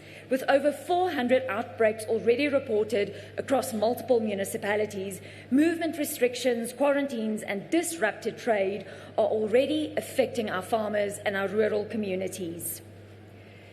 Speaker, agriculture is one of the key drivers of our provincial economy, a labour-intensive sector with massive potential, but potential means nothing if it is not protected. Hierdie uitbreking wys ook iets anderste. Hoe kwesbaar ons ekonomie is wanneer basiese reaksievermoë onder druk is. But let us turn to tourism. Ons praat graag oor die potensiaal van dorpe soos Parys net hier af in die pad. 'n Juweel langs die Vaalrivier, bekend vir sy feeste en toeriste aantreklikhede. Maar wat is die werklikheid? Ngwati munisipaliteit is in 'n krisis. Watervoorsiening is onbetroubaar, rioolstelsels faal, elektrisiteit is onstabiel en paaie is in 'n swak toestand. Speaker, you cannot invite tourists to a town that cannot provide basic services. You cannot market a destination while the infrastructure collapses. En tog verwag ons dat toerisme ekonomiese groei moet dryf. Speaker, economic development does not start with slogans. It starts with conditions. The kind of conditions where businesses feel confident to invest, where infrastructure works, where governance is stable, and where policy supports grow instead of constraining it. Die VF+ het konsekwent gepleit vir die omgewing waar die privaat sektor kan floreer, maar bureaukrasie, beter bestuur en werklike ondersteuning in entrepreneurskap. Because ultimately it is not the state that creates jobs, it is people, businesses and opportunity. Agbare Speaker, die Vrystaat het potensiaal, maar potensiaal alleen skep nie werk nie. It is time to fix the fundamentals, to restore confidence and to create an economy that works for everyone. I thank you. Thank you. Dr. Fogo.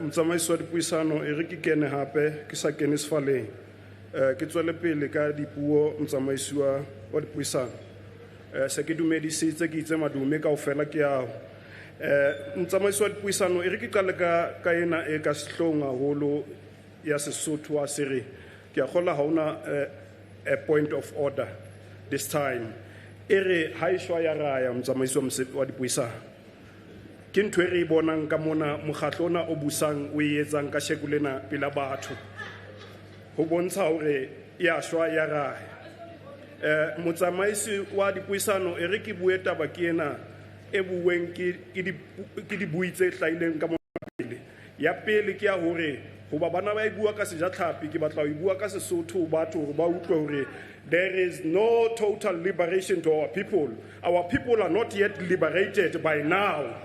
Jwale ke ona ntho eno e tshong ere bona ba re batho ba rona ba liberated o tloa ka 1994 ke leshano kaofela ha iyo ntho eo batho ba rona ba so liberateu jwale ba dutsi ba ntse ba le mono ba hengile fela ba tsa ba etsetswa ditshepiso tsena tse ba di etsang ona jwale mtsamaisi wa mosebetsi e re ke tsamaye ke nthonya ya implementation mhlompheng ya hore ba batla ho implementa hore budget ena itswe e lo etsa mosebetsi o tshwantseng o etse ha iyo ntho eo tšhelete ena kaofela e tswileng ya budget ena ke ka hore e tshwelang ka mathe re le mkhondo wesizwe party today re ho hang rona re le mkhondo wesizwe ha re dumele budget eno ba e tlo jwa fela di officing e jwe ke batho be leng ha re ba tsebe hona jwale ba buile ka 30 days ba buile ka 30 days ba to patala di service providers 30 days within 30 days ha iyo ntho e jwalo batho bana ba sokola hona jwale hona le sekolo Bloemfontein mane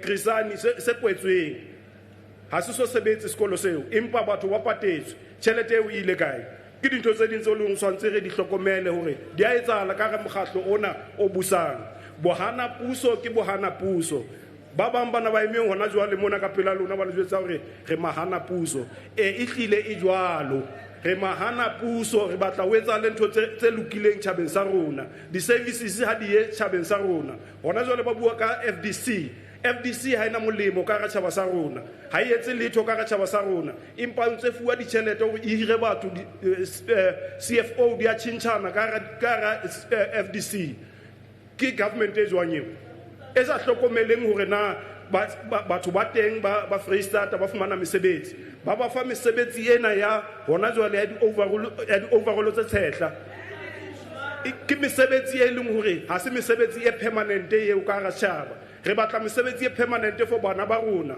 we are doing this for our children not any other body. We are doing this for our children. So this government, ANC, agriba batle re tshojalo ha re feitsi ba re rona ha re so ka re ba government. We are not in charge. MK party is not in charge. The ANC is in charge. So they must make sure that they deliver. And they deliver now. Because our people, they are angry now. Let the ANC deliver. From today, we are clear. We are clear as Bohana Puso that we are going to make sure that this country, those who are corrupt, they are going to be locked up. And we are going to help the Madanga Commission because we are part. We are trained. We know who are corrupt here. And we are going to make sure. Thank you very much, Speaker.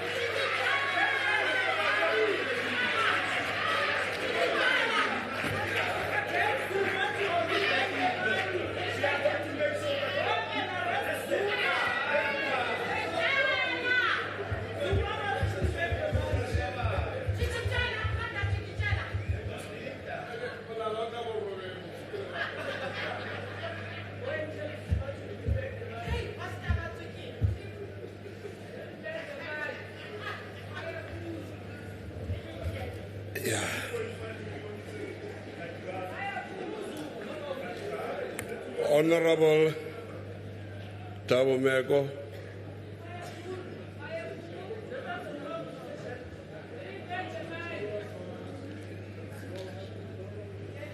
Honorable members.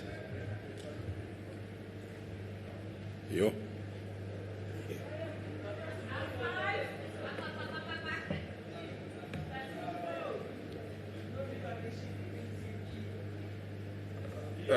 The Speaker, the Premier, all members of the Provincial Legislature, Sechaba sa batho ba Freistata ka bophara. Speaker, we want to join other speakers of the ANC who passed here to appreciate that the budget speech of the economy today is indeed a special moment in history. We also want to indicate that the 7th administration is in its second year delivering or presenting these plans at the time when our country is celebrating 30 years of our constitution. Not only that, it is also celebrating the 70th anniversary of the Freedom Charter. The ANC is arguing that these are important documents defining the special moment we're talking about, because it is through those two, of course many others, to apprise about the road travel since the democratic dispensation. When we want to ask if the ANC has delivered or not, these two historic documents come closer to helping us. We're further indicating that the road traveled for the 32 years highlights that the program of the ANC Revita National Democratic Revolution is the program to change society. has succeeded to disrupt the socio-economic relations of apartheid, albeit the challenges. Other speakers of the ANC indicate that fact and reality.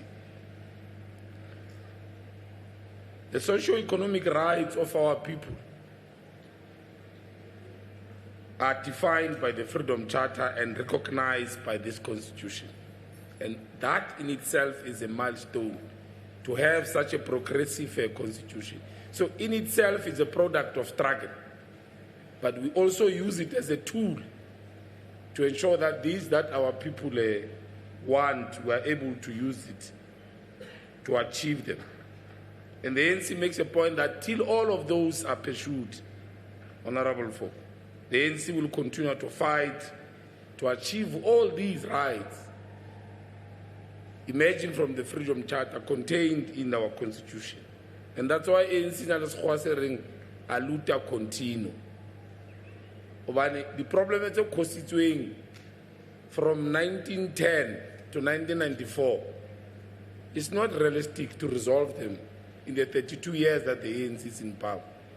That's why selemo le selemo ANC ha etla mo e le bolella fela ka hore mema queen selemong sena sa ditjhelete o tlo fitlela eng. Now selemo se iwane sa ditjhelete se ke be sa fitlella o retse ntho tse kaofela tse ntate Foko le raseditseng ka tsona go tshwantse di etsana hanyane re di entse tse ngata mme Mathabo bua nnete re fitlheletse tse ngata empa o ntse na le mathata a manga mathata a tliswa kore bonnete mmusong ka mona ona le manyofonyofo ona le eng ona le ntho tse ngata tse le reng gore ANC ya di lokisa a manga mathata a structural problem tse tswang apartheid. That's why ANC is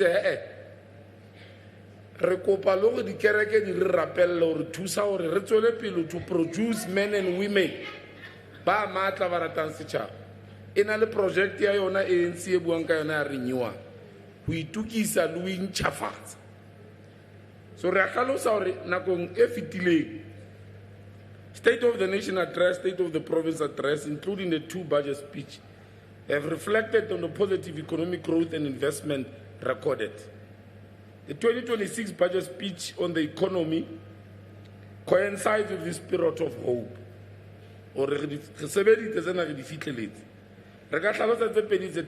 Over some years, government has achieved 2 consecutive primary budget surpluses. It's an achievement. Including the relationship of our country and the rest of the world. Price of petrol not because the ANC is failing, but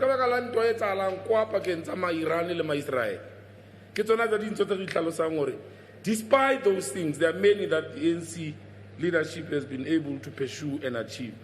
South African credit rating has improved. Interest rates are coming down and inflation is at its lowest level in 20 years. Government is on a clear path to stabilizing national debt. Now le chelete muso we kadimang and le chelete na repatala interest to yona hore. Well, how stabilize it means interest le ba income to government. O phalela ditshebeletso tse ngata tse yang setjhabeng. The rand is strengthened against the dollar. Engwe ya dinto tsene ntse rwa go la go ra tsamaisa economy ya ntlo bana dollar is expensive. Ba thotse no. Marand ya pay no against the dollar. Ya hlalosa hore tse ding tsa di policy di a sebetsa. Programs tse ding tsa di ANC indeed are able to attend to the root causes of our problem, the nerve center. Bothata ba exclusion ba batho ba batsho from the economy. Rona re batla ho etsa point ena na MEC Makume re batla go leboa ka yona ho.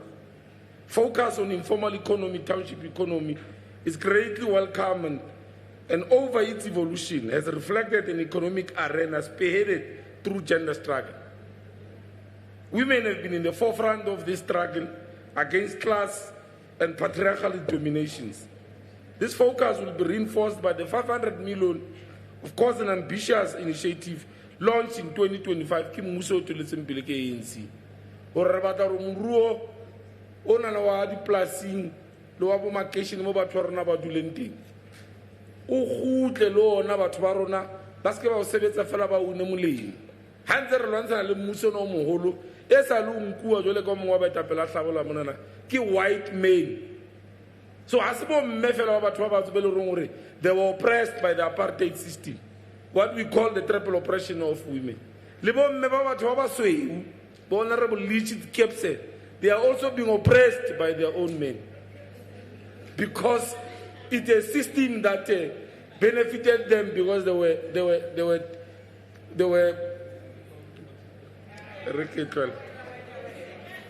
so we're making a point. We're making a point that the 500 million a government building aside will reinforce Msevetsi that the Makuma Batanguita, who are Olo Tusa Batuarona, Holoana, Lo Sula, Ukutusa Muru, Onanakara, Kara township. This township and rural economy, largely informal, are essential to the country's overall economic well-being, acting as a lifeline for many marginalized communities who are largely Africans and blacks. We're arguing a point that it will benefit all the vulnerable communities. Taking them bomb me. Lufita bomme baba sui hobane ha isale bomme ba rona ka hara makeishene ba rekisa makwenya ba rekisa kgemere. In fact our argument is the gore ke bona ba iqadileng economy ena ene ra tseba mathata a teng no e le rong gore a etsa gore ba se ba ba tsola pele we sebetsa economy ena lore ba etsa bonnete ba gore ba una mele. Triple oppression of women also include white women. We made that point. But we know that because it is going to benefit Africans and blacks, it all who puts up our DA, America, there's yet another white genocide of white women. Because they oppose everything transformational.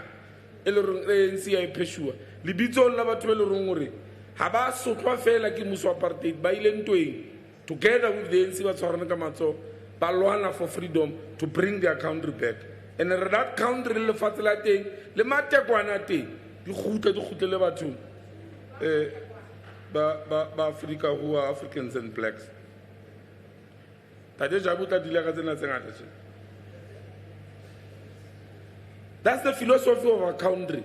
Museveni autewe government. Government leads efforts through police or the private sector. It's a corner for Nakamisi. Marumuso Lona Yeta Miseviti because Ukatwa Gabatu and the Muso Tiba Matata Atobilesi Chap. Ili Bufumale Tokyo Yamuseviti. Well, Kintor Dumelango Nae, Butata Monana Kori. Economy and I kono for Nakamisi, where Kamor leveling at Tingovan. But Wabai Onan, Kibala benefiting from apartheid. So they are not willing. And that's why when we introduce these policies, they revolt.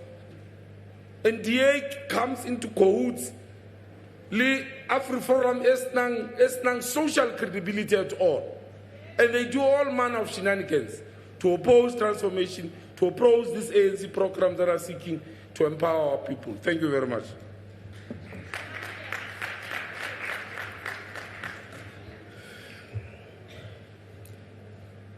Honourable Member Van Vuren.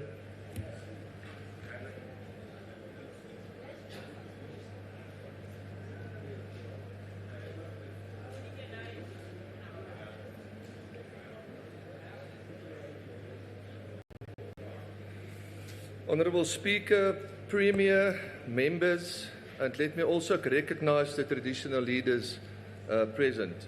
Before I start, Speaker, you referred and maybe made it open to me when you said that we are not clowns.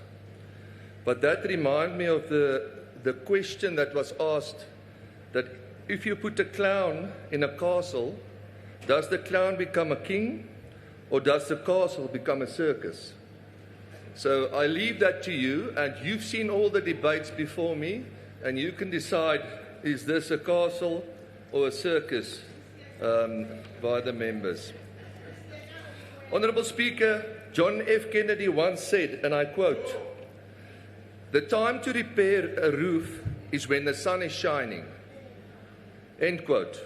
Honourable Speaker, for too long the ANC-run government in the Free State had waited for the storm before deciding to act. They wait for roads to collapse before announcing emergency repairs. They wait for tourists to stop visiting before they speak about tourist strategies. They wait for unemployment to rise before they speak about the economic growth. The Honourable Manse talked about a capable state. The ANC is absolutely a failed state, and I'll show you, I'll give you some evidence of that. And then, as always, they make promises for tomorrow while residents continue to suffer today. Speaker, we are now moving towards the 2026 local government election. This means that communities across the Free State will once again hear promises from the ANC. They will hear promises about roads, water, electricity and jobs. But the people of the Free State have heard these promises before. After more than 30 years, and we've just heard it, they can't take responsibility. It's always apartheid. Never the fact that they can't deliver, and never the fact that they will take responsibility. After 30 years of ANC government, they are still driving on broken roads. They are still sitting without water. They are still watching their towns deteriorate, and people are still standing in unemployment lines, and this is a fact. Honourable Speaker, the honourable member that keeps on speaking here behind me, interesting enough, when she referred to the EFF as having somebody that has to go to jail, she was also on her way to jail when she was accused of a tenderpreneur and corruption in a gestator case in Machabeng. That's the same person that said the same things. Honourable Speaker, the greatest challenge facing the Free State economy today is the collapse of infrastructure. Without infrastructure, there is no growth. Without growth, there is no jobs. Without jobs, poverty grows. That is why infrastructure is not simply a road issue or a municipal issue. It is an economic, a tourism, and it is a dignity issue. The economy does not operate in isolation. When roads collapse, supply chains are disrupted. The cost of doing business increases and investment moves elsewhere. And you are driving on these roads, and your lives are in danger on your way here as well. When municipalities fail, businesses lose confidence. When infrastructure is neglected, tourism declines. Every governance failure creates a ripple effect across the entire economy.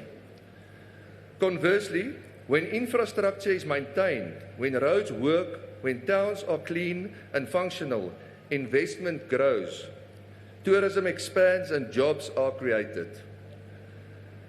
That is why government cannot afford to treat these issues in silos. The poor condition of roads in the Free State is one of the clearest examples of government failure.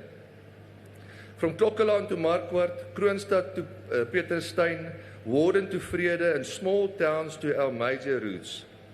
Motorists are forced to dodge potholes. Trucks are damaged. Farmers struggle to transport produce.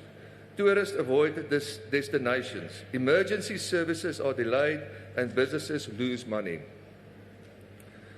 According to a presentation by the Infrastructure South Africa, the economic loss to the Free State as a result of poor roads is now estimated at more than 6 billion rand. Over 17,000 jobs have already been lost due to poor road networks, and the strain this places on the province's agriculture, manufacturing and transport sector. And still the government continues to issue press releases rather than deliver results. Honourable Speaker, the Premier referred in the State of the Province address to the importance of infrastructure, economic growth and investment. The MEC of Finance, and today we also heard acknowledge the importance of creating an enabling environment for growth. The DA agrees with these statements. But speeches do not fix roads. Policies on papers do not attract investment, and budgets alone do not create jobs.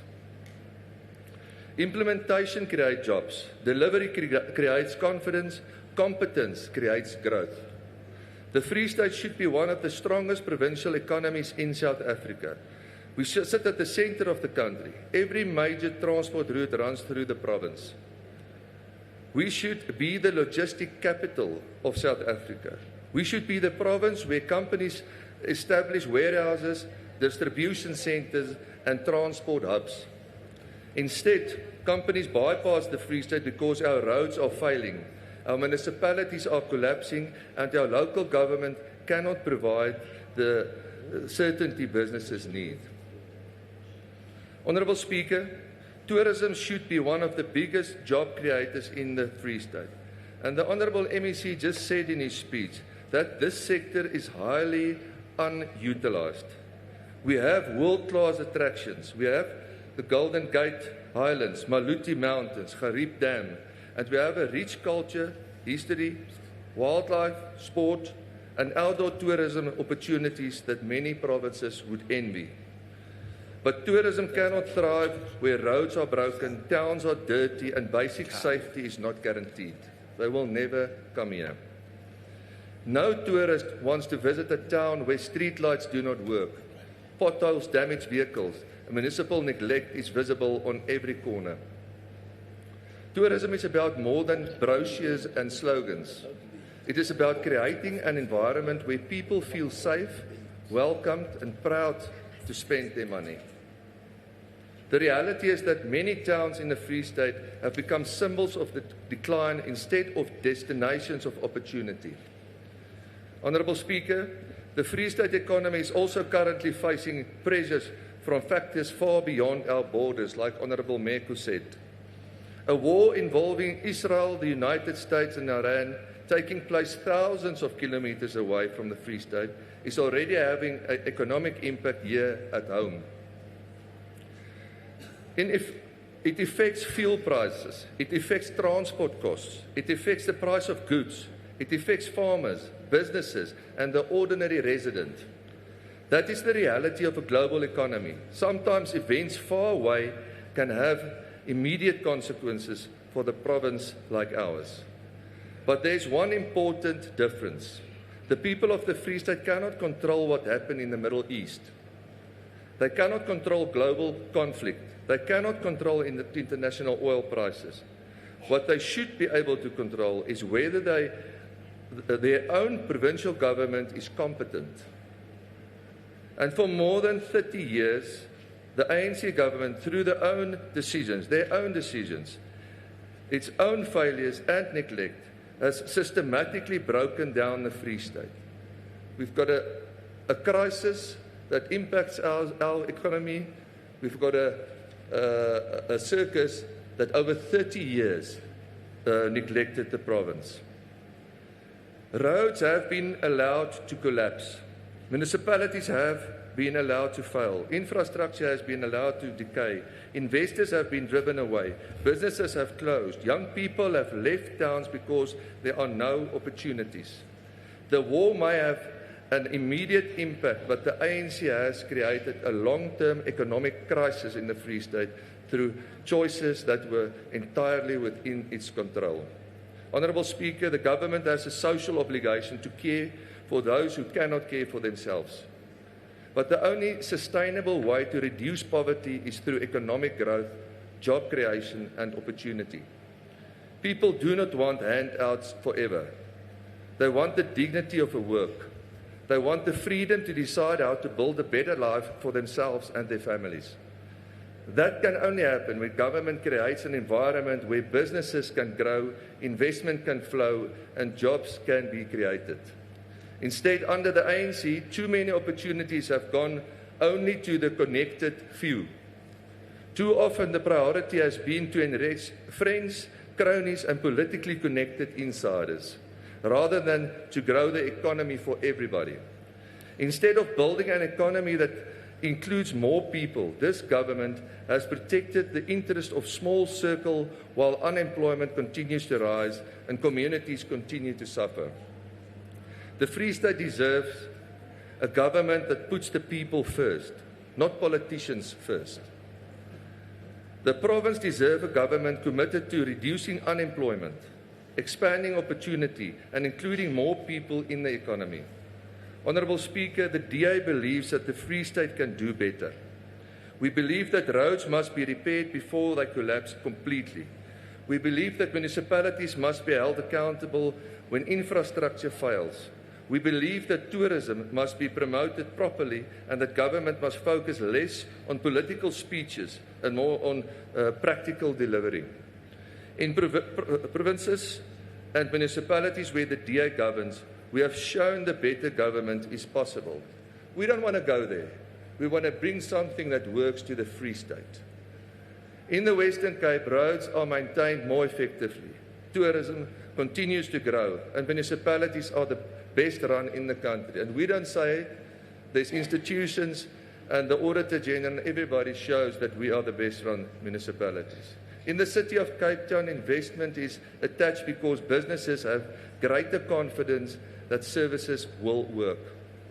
The lesson is simple. Where government works, economies grow. Honourable Speaker, as we move closer to the 2026 local government election, residents of the Free State must ask themselves one simple question. Well, it's not one, it's a couple actually. Can they honestly say that their lives are better today than they were 5 years ago? Are their roads better? Is their water supply more reliable? Are there more jobs?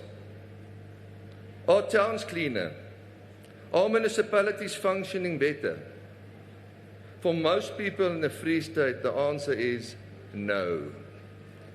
And that is because this government has had decades to fix these problems, yet they remain exactly where they were, or in many cases, they have become worse. Again, what castle have we got here? John F. Kennedy was right. The time to repair the roof is when the sun is shining.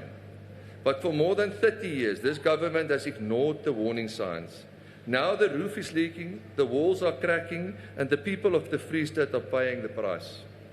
The Free State deserve better. The people deserve better. And in the local government elections, they will have the opportunity to choose better. Thank you, Chair.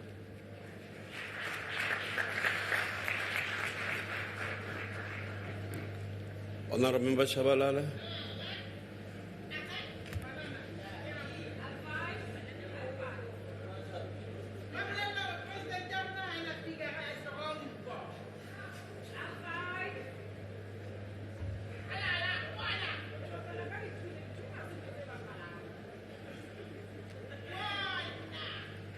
Honourable Speaker, honourable members of the House, setjhaba se hlomphehileng sa Metsimaholo, ke re kgotso ha yate.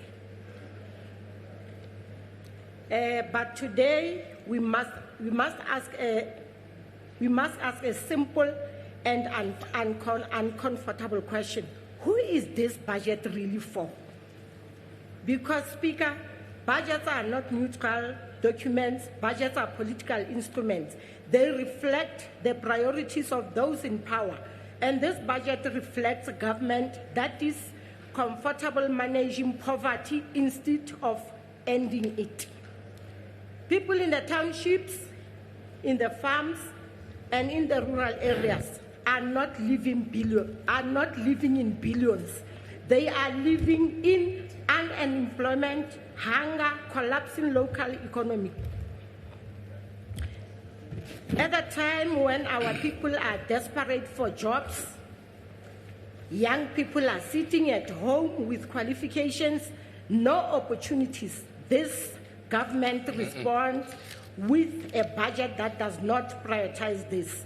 Batjha ba qetella ba ineletse dithethefatsing hobane ba tswa dikolong ba dutse ka mangolo maikemisetso a bona e ne e fetola maemo le maphelo a malapa a bo bona ba ipona ba le useless. We are told that this budget will support tourism promotion, township economy projects, online licensing system. These are not interventions of transformation, they are interventions of survival. Hobo mamang bao ileng di favorites tsa ba tshwereng power. Speaker, tourism is presented as a silver bullet. Who owns the tourism economy in this province? Not the people of Kwakwa, not people of Botshabelo, not the people in the rural masses. Tourism profits are still concentrated in the hands of few established businesses, while our people are reduced to laborers in an industry that exploits their land and culture. The EFF rejects a model of tourism that uses our people as attraction, pay them poverty wages, and excludes them from ownership. We all should be interested in tourism that redistribute wealth. We are told about support for the township economy. But Speaker, there is no township economy without access to capital. Batho ba habo rona ba nkgiswa tšhelete, ba fuwa makumane a weleng ditafoleng. Haeba ke nnete, President Julius Malema o lokela ho ya toronkong. Matamela Phalaphala Ramaphosa will follow him. Ba tla tsamaya mmoho. Tšhelete ntse e dutse matraseng, e dutse tlasa disoufa. Honorable member, please take a seat. Menanyane, you are allowed to engage during the proceeding of the House on two clauses, the one of a point of order and the one of asking questions. Which one are you rising on? Because you have been rising and speaking. So I want to afford you an opportunity.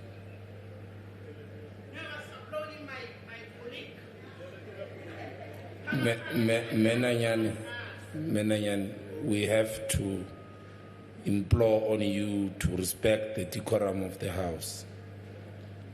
Honorable member is debating and she must be respected. Let's proceed, honorable member. Access to land and access to markets. You cannot build an economy through workshops and seminars. You build an economy through state-led industrialization, massive investment in black-owned enterprises. The department boasts about online licensing system. Let us be clear, you cannot digitize poverty and call it progress.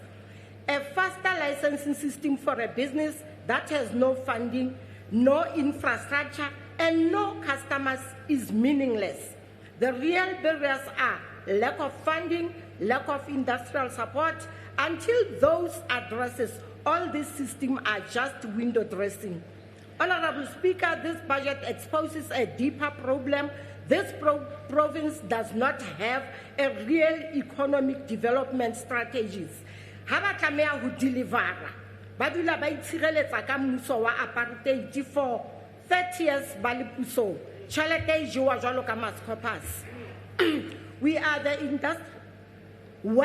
the industrial plans, the agro-processing strategy, the manufacturing revival program? Instead, we have fragmented programs, underfunded initiatives, and no clear path for mass job creation. The EFF has always been clear. Economic freedom requires structural change, no administrative adjustments. You cannot solve a crisis of unemployment with increasing budgeting. You need bold, radical, and decisive investment. The EFF rejects this passive approach to economic development. EFF requires a massive increase in funding for industrialization and manufacturing, direct financial support to block-owned and youth-owned enterprises, radical transformation of the tourism sector to ensure community ownership. Without this, the budget will continue to reproduce inequality. Again, Speaker, this budget is not a tool for liberation. It is a tool for managing the status quo. It maintains inequality, it protects existing economic power, and it abandons the poor. The people of this province are asking for jobs, land, and dignity, not one loaf, one family. And the budget does not deliver. And this budget does not deliver that. For that reason, the economic freedom fighters reject vote 3. I thank you. Thank you very much. Thank you very much, Honorable Member. Let's call on stage Honorable Zamasi Kwebela.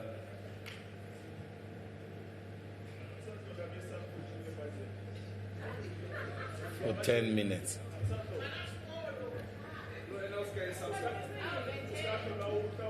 Honorable members,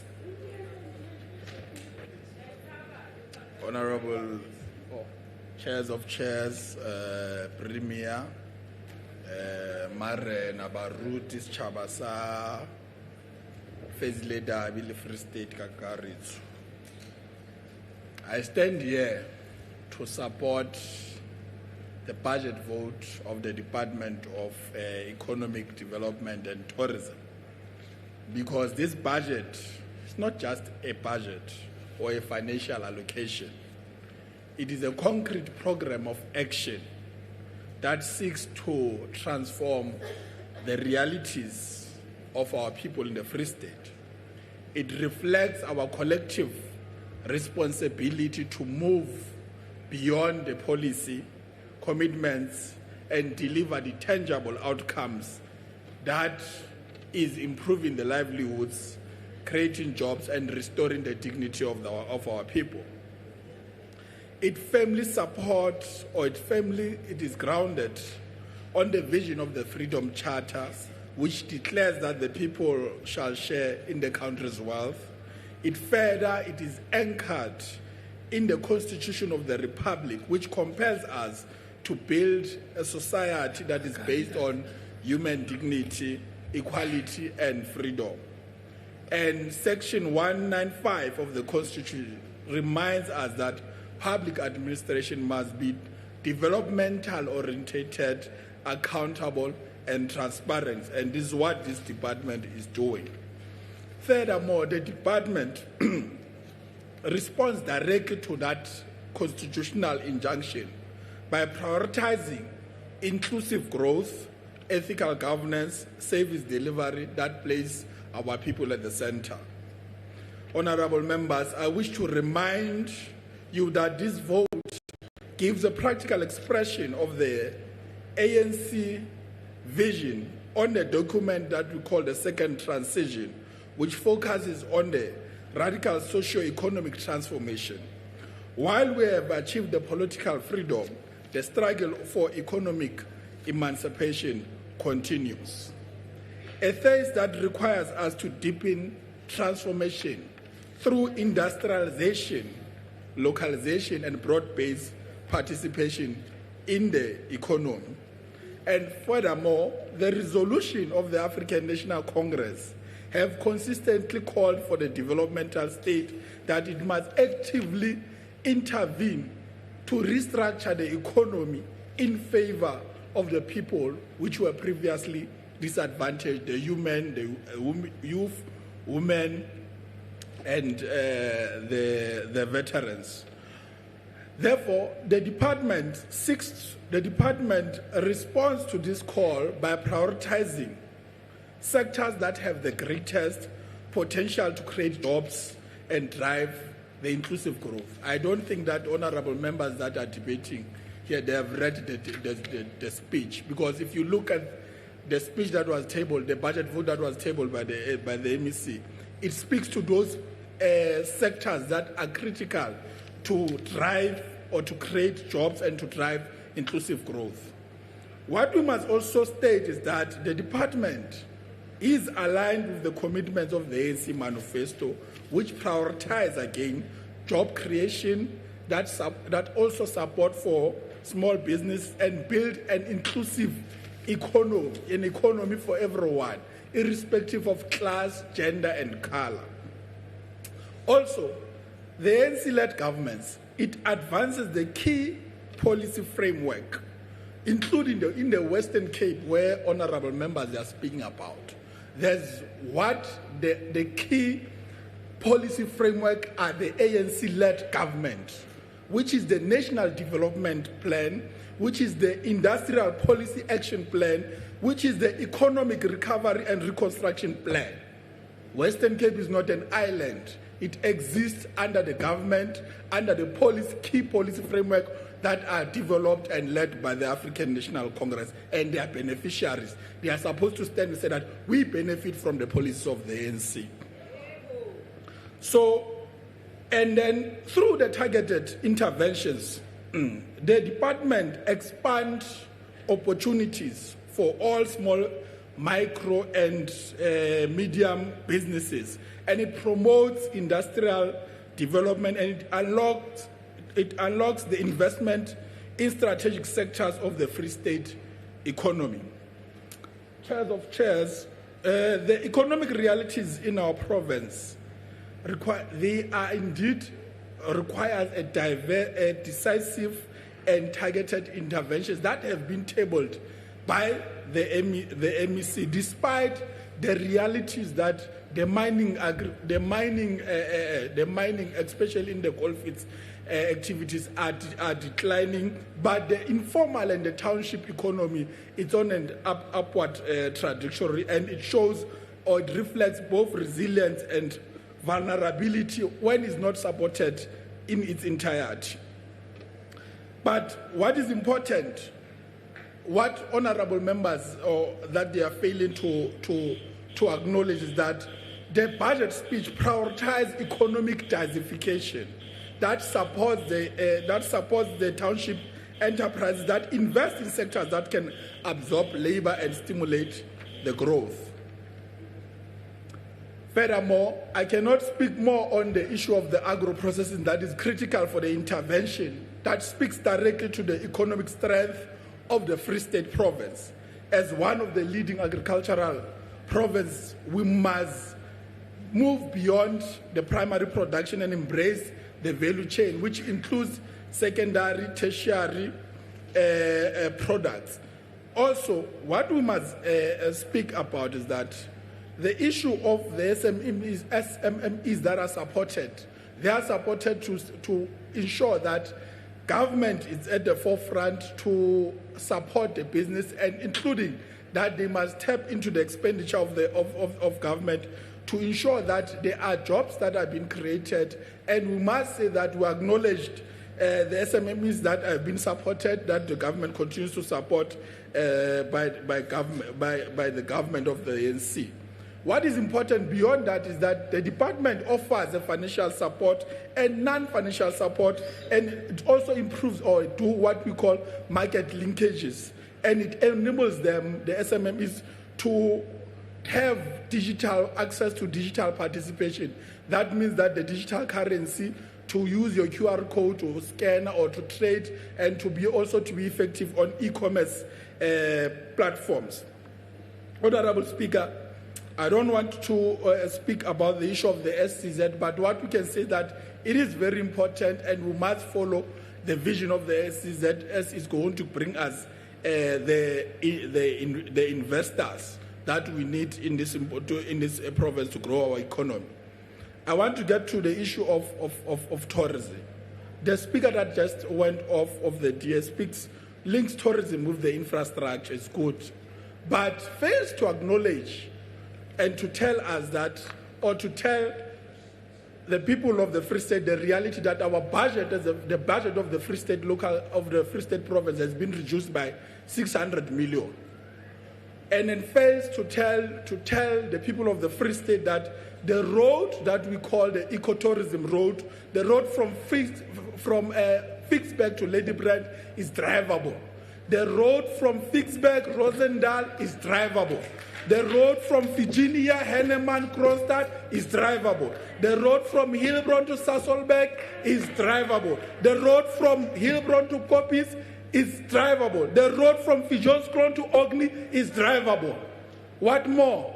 Then he must wait for MEC of roads and community safety to tell him more roads that are going to be drivable, that are going to be repaired. So we want to say that we support this budget because this budget it translates the principles of the Freedom Charter into practical interventions. It gives effect to the Constitution and advances policy positions and resolutions of the African National Congress, including government, and it is a budget that responds to the challenges of our time while laying the foundation for a more inclusive, transformed, prosperous future of our province. I therefore rise to support this budget vote as a decisive step towards the economic transformation, job creation, and a better life for all in the Free State. Thank you, Chair. Thank you very much, Honorable Zamas Kwevela. May we call Honorable Roy Jackelson on the stage for 7 minutes. Thank you, Honourable Chair. I greet all the members, our traditional leadership, members of the public, and our members from various departments present here this afternoon. For once, Honourable Chair, I'm going to agree with yourself. I'm going to agree with Honourable Meko regarding the economy currently. Government is stabilising debt. Interest rates are also stable. The rand has strengthened and there's a relaxation on the grey listing. Why now, after so many years? It's very simple. Because the Democratic Alliance is part of the government of national unity. And when the ANC minister was unable to balance his budget, his idea of transformation is to increase VAT, to make the cost of living higher and poor people poorer.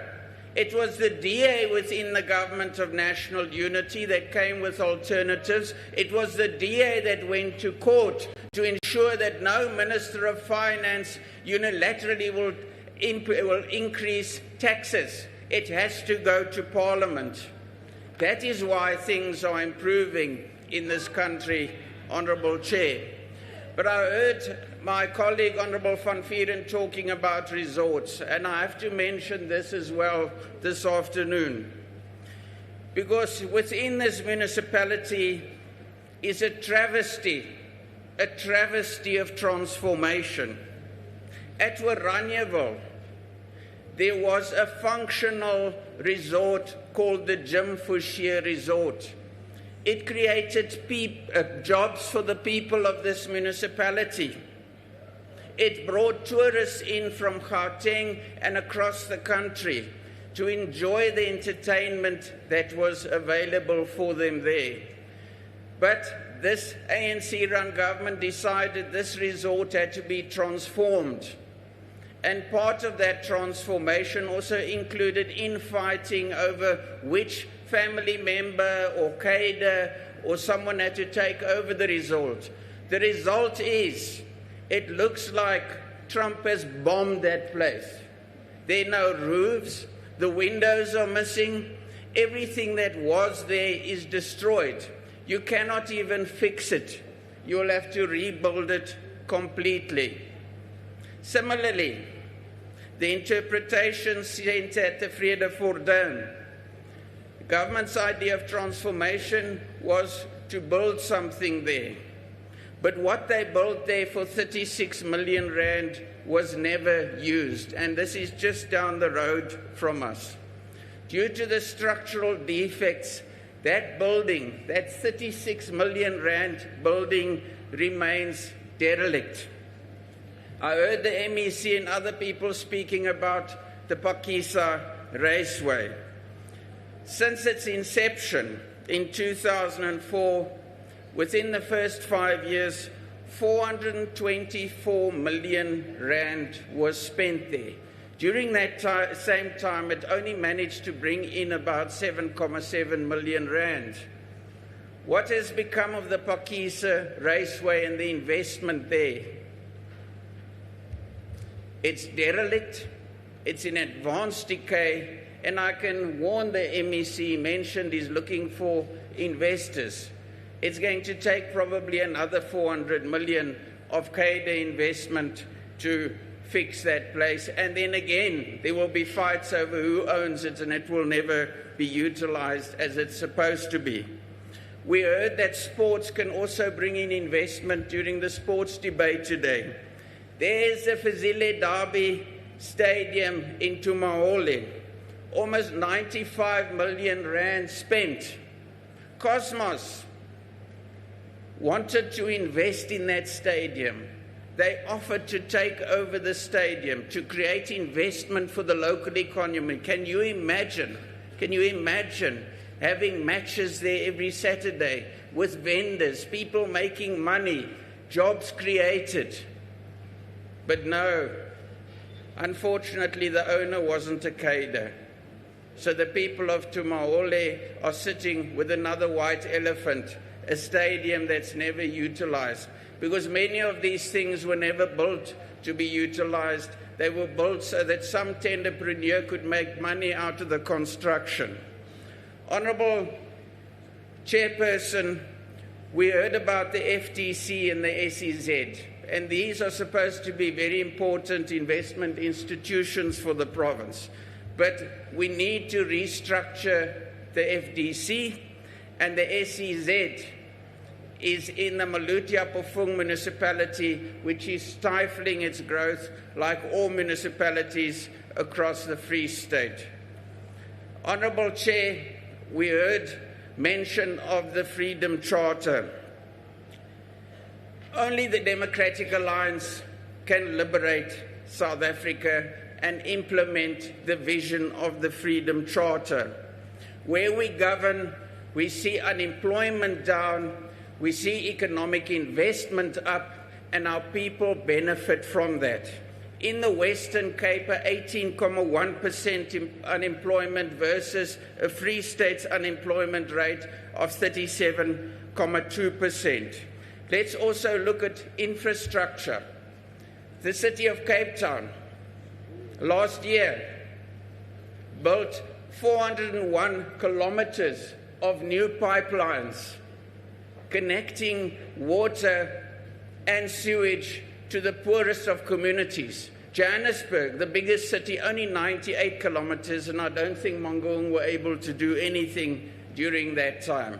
We need to invest in the right things. We have a recipe in the Democratic Alliance. We will implement this recipe with the support of our people in every single municipality in our local government elections, and again in 2029.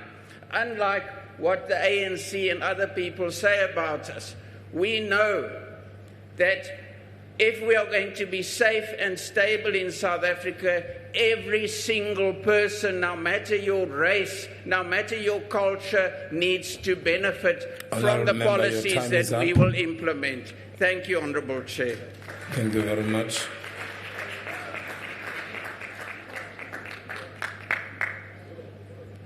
Let's call Honourable Jabumba Lula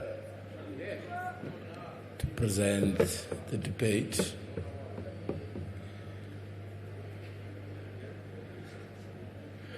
Thank you, Chair of Chairs, Honourable Premier of the Free State, members of the Executive Council, honourable members of this House. Allow me to greet you all, especially our people throughout the Free State province and those who have joined us online. Batubana bakunxele lam ngabantu abasisimangaliso. Ndizawunixelela ngabo ngokubanzi ndawugqibezela intetho yam. I want to join Honourable Makume underpinning his central message. And indeed, today the people of the Free State no longer want to hear eloquent speeches and promises. They are yearning for transformation, access, and real economic role in this province.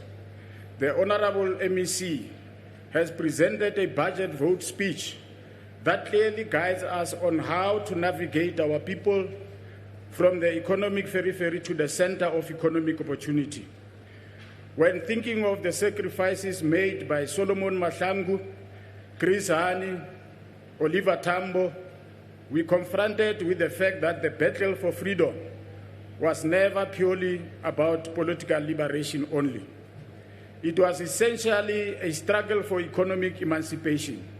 It was about making sure that every South African, no matter who they are or where they came from, should have access to opportunity, dignity, and have a vital place in the economy. And this responsibility now lies with us as leaders in this democratic state. My colleague spoke deeply about the important role the state must play in ensuring economic participation of blacks and generally and Africans. We understand the harsh economic realities which are facing the province. Mining independent districts continue to face pressure. Macro, small, and medium enterprises have difficulty sustaining themselves.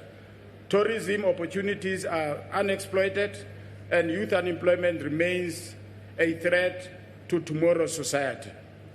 But what characterizes this budget vote is not only the acknowledgement of these problems, but the clarity and precision of its response. A clarity that those who are conflicted between following Floyd or staying with their Messiah Malema will never understand. Honorable Chair of Chairs, in this House too, we should be honest with ourselves about different visions of development. This administration, for instance, is determined to stimulate industries, strengthen small businesses, and provide job opportunities. Yet, there are those in blue who believe that walls can be created to enable development. But what they fail to tell our people is that walls don't encourage empowerment of an entire community. Walls don't grow the economy, but these walls they intend on building are a reflection of their unwillingness to imagine a culture of participation in the economy by the poor and the working class, and to let them have opportunities to own businesses and to contribute to the economy of our country.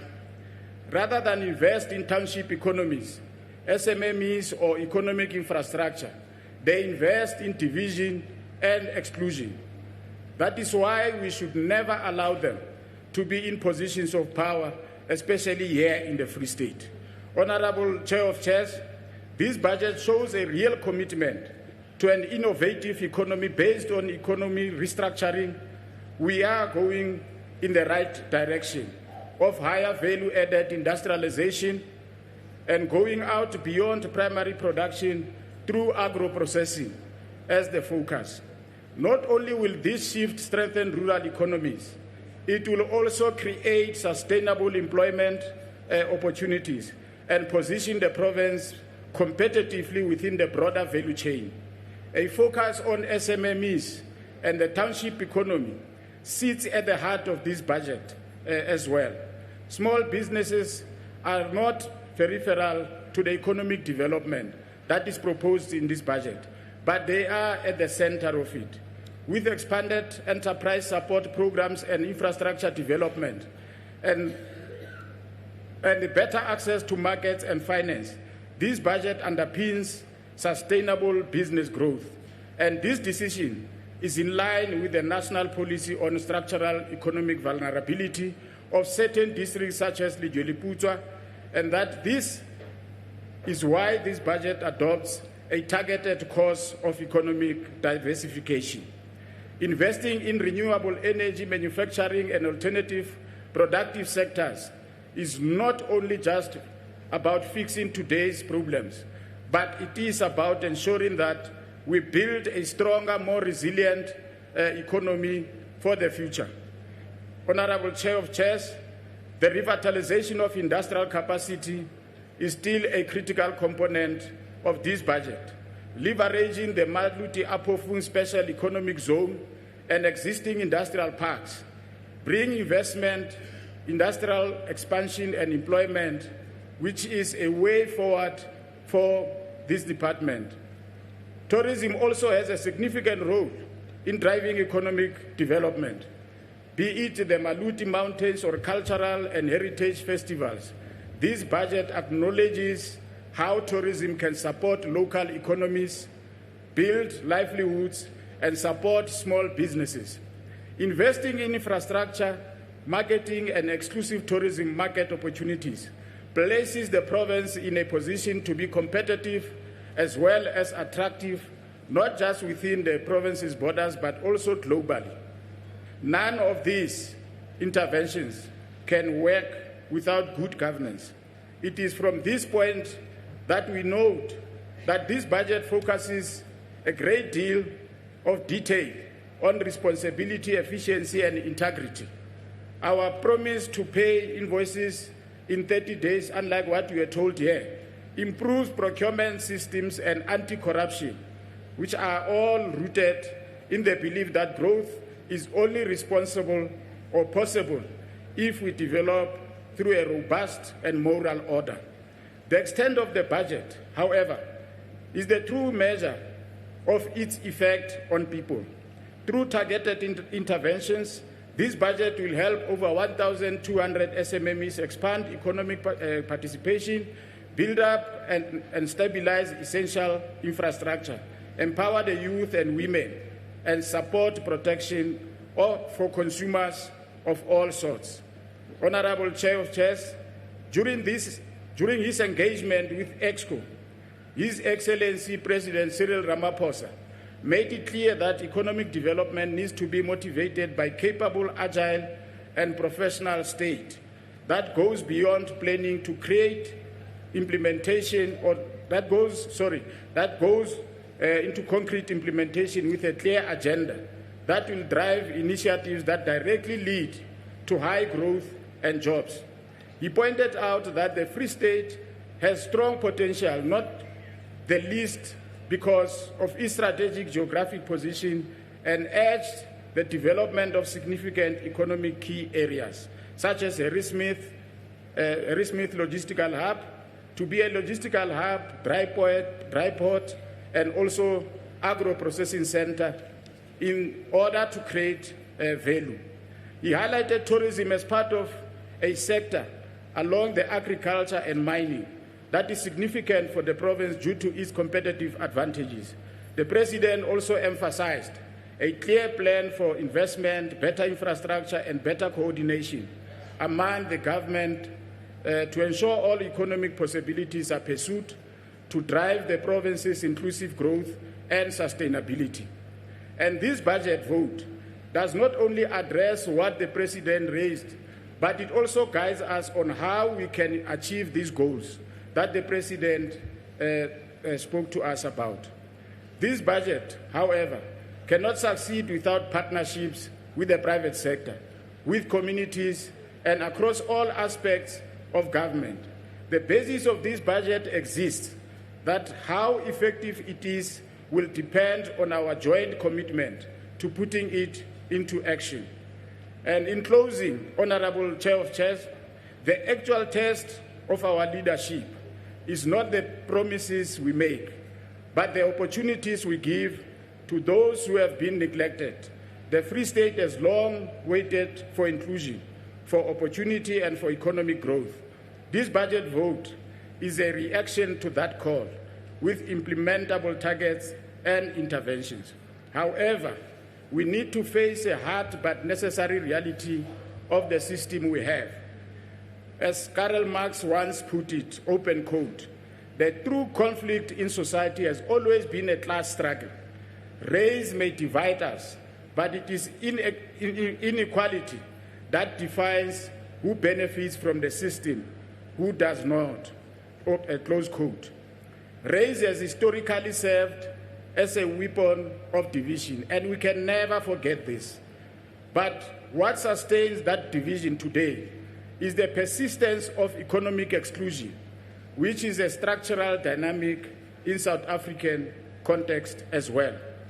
This just speaks for how millions are still locked out of opportunities, while wealth and access remain concentrated in small number of people. And yet, rather than engaging this structural injustice with transformative ways of doing things, or even a transformative way of thinking, some will prefer to distract our people with empty politics and symbolism. They prefer to invest in barriers that keep people apart rather than pathways into full participation in the economy.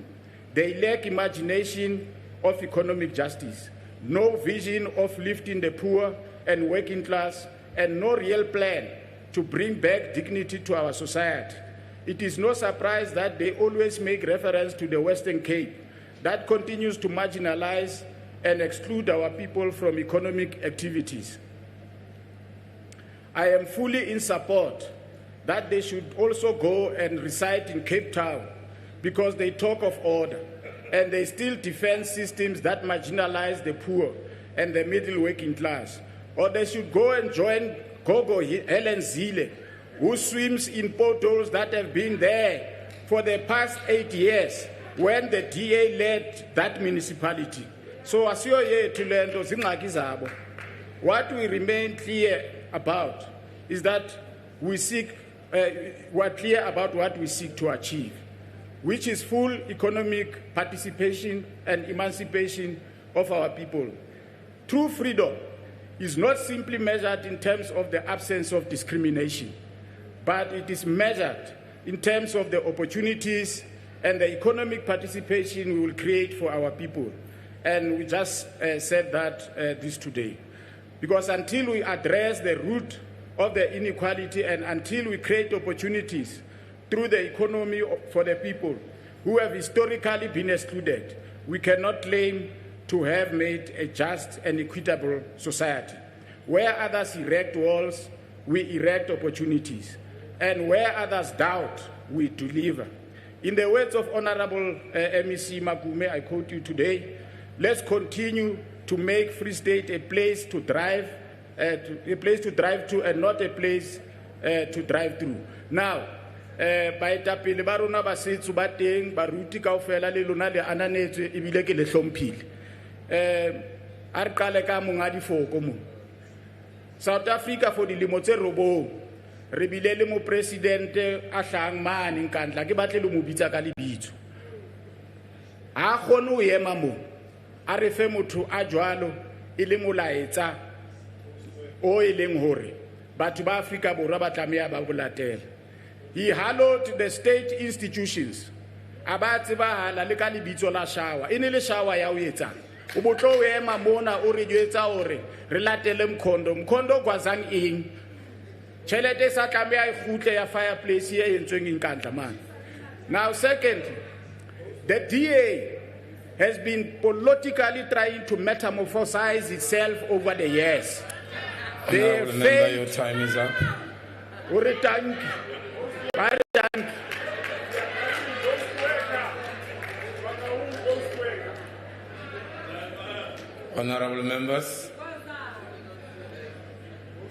Honorable members, let's call the MEC on stage to conclude the debate as a form of a reply.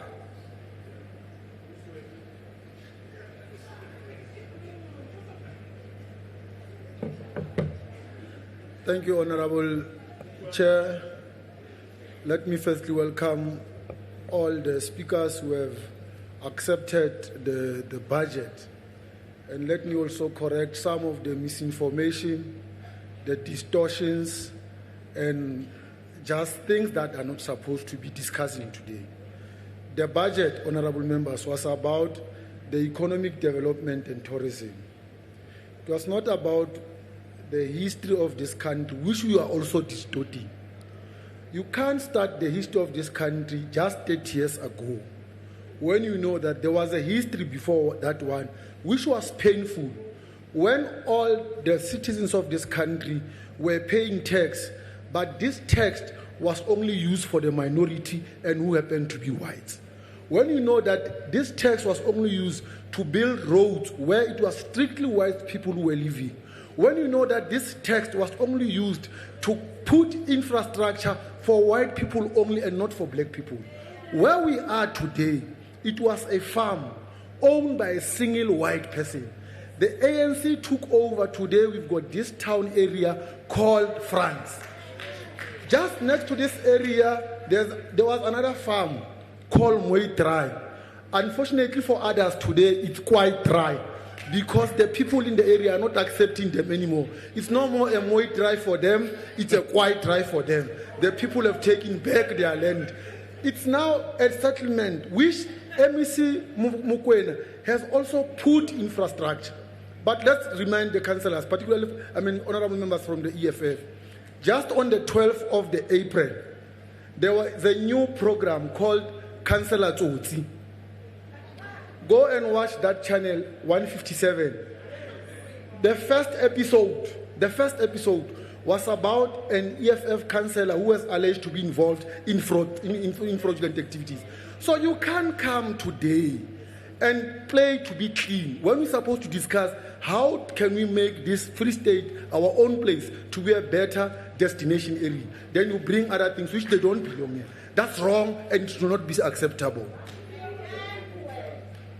So I'm not sure, Council. I'm not sure, honourable members, because I have said that the budget is, maybe let me just put it again, correct the figures, because the problem is that you don't listen when we speak, because you are hurrying to go to Cape Town, because every time we bring Cape Town into the debate.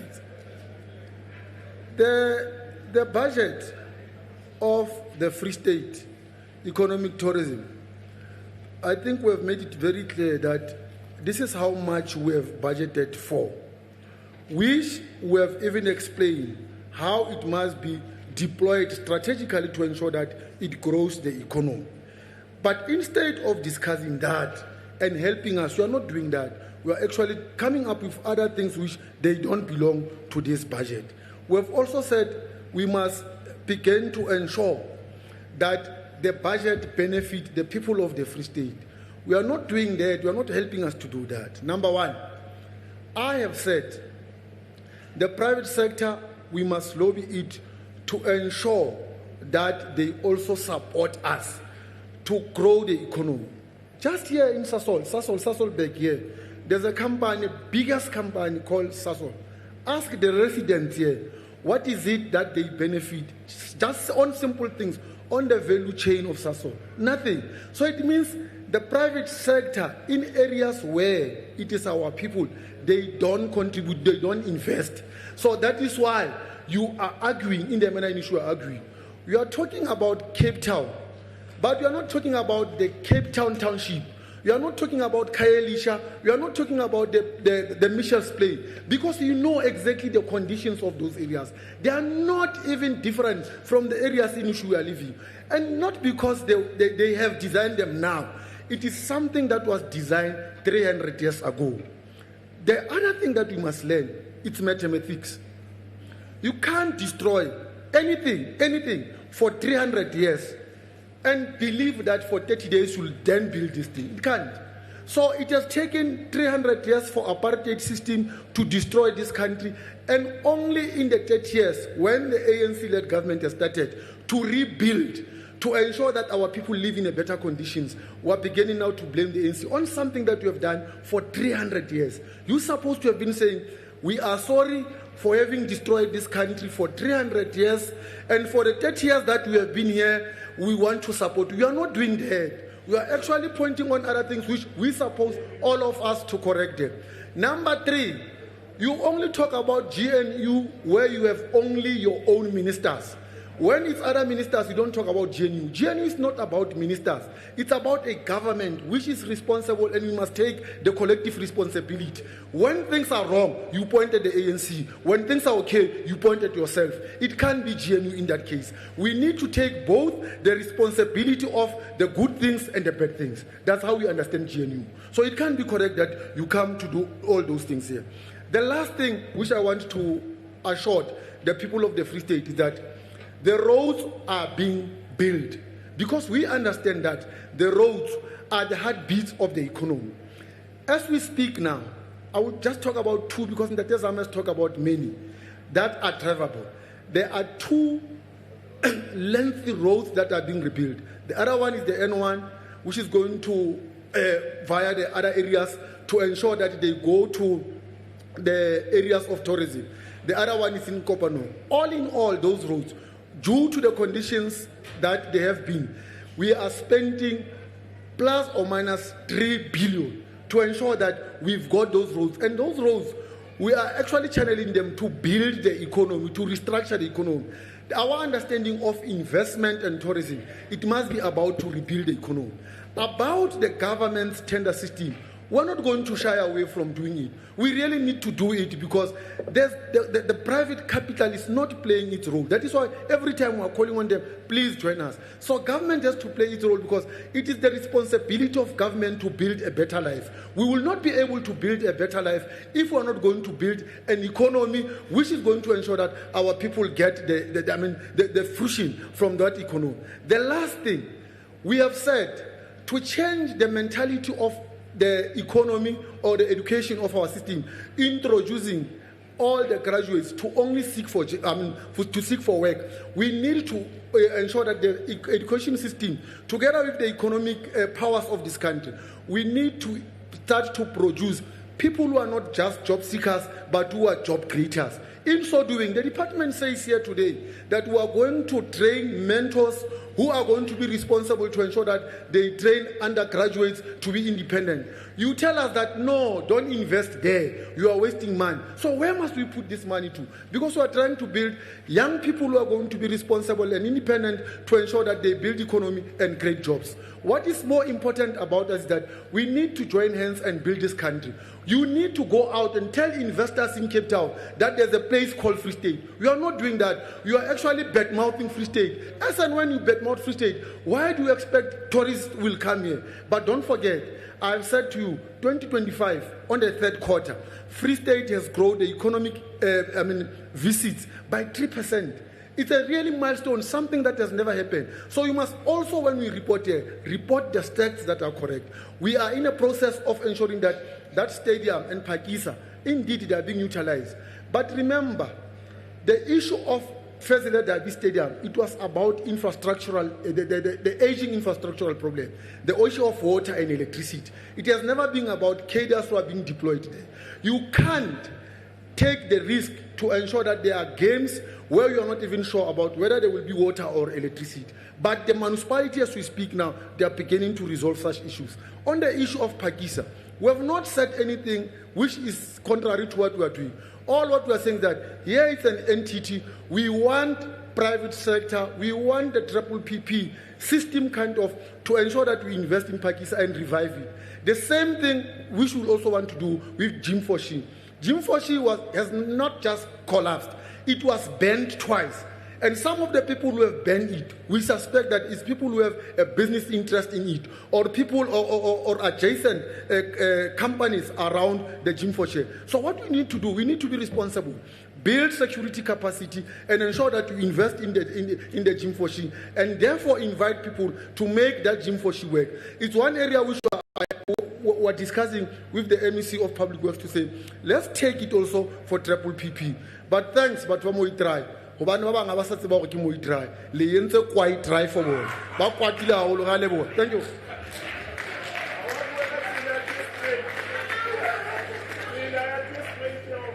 The reply by the MEC concludes the business of the House today. Honorable members, before the House adjourns, I wish to make the following announcement. Number one, that honorable members and guests should remain standing as the Sergeant in Arms, the Honorable Speaker, or in this instance, the Chair of Chairs, and the Acting Secretary leave the chamber. Number two, that guests should remain at their allocated seats while honorable members leave the chamber, led by the Chair of Chairs. Number three, that all guests are invited for lunch, and ushers will direct everyone on where to go for lunch. The last announcement, the House shall adjourn until Thursday, 23rd of April 2026, at 10 o'clock in Bethlehem. And the business of the House shall be the consideration of the following budget votes. First budget vote is vote 11, Agriculture, Rural Development and Environmental Affairs. And the second budget votes will be vote 13, Human Settlement. Ladies and gentlemen, the House is adjourned. Thank you very much.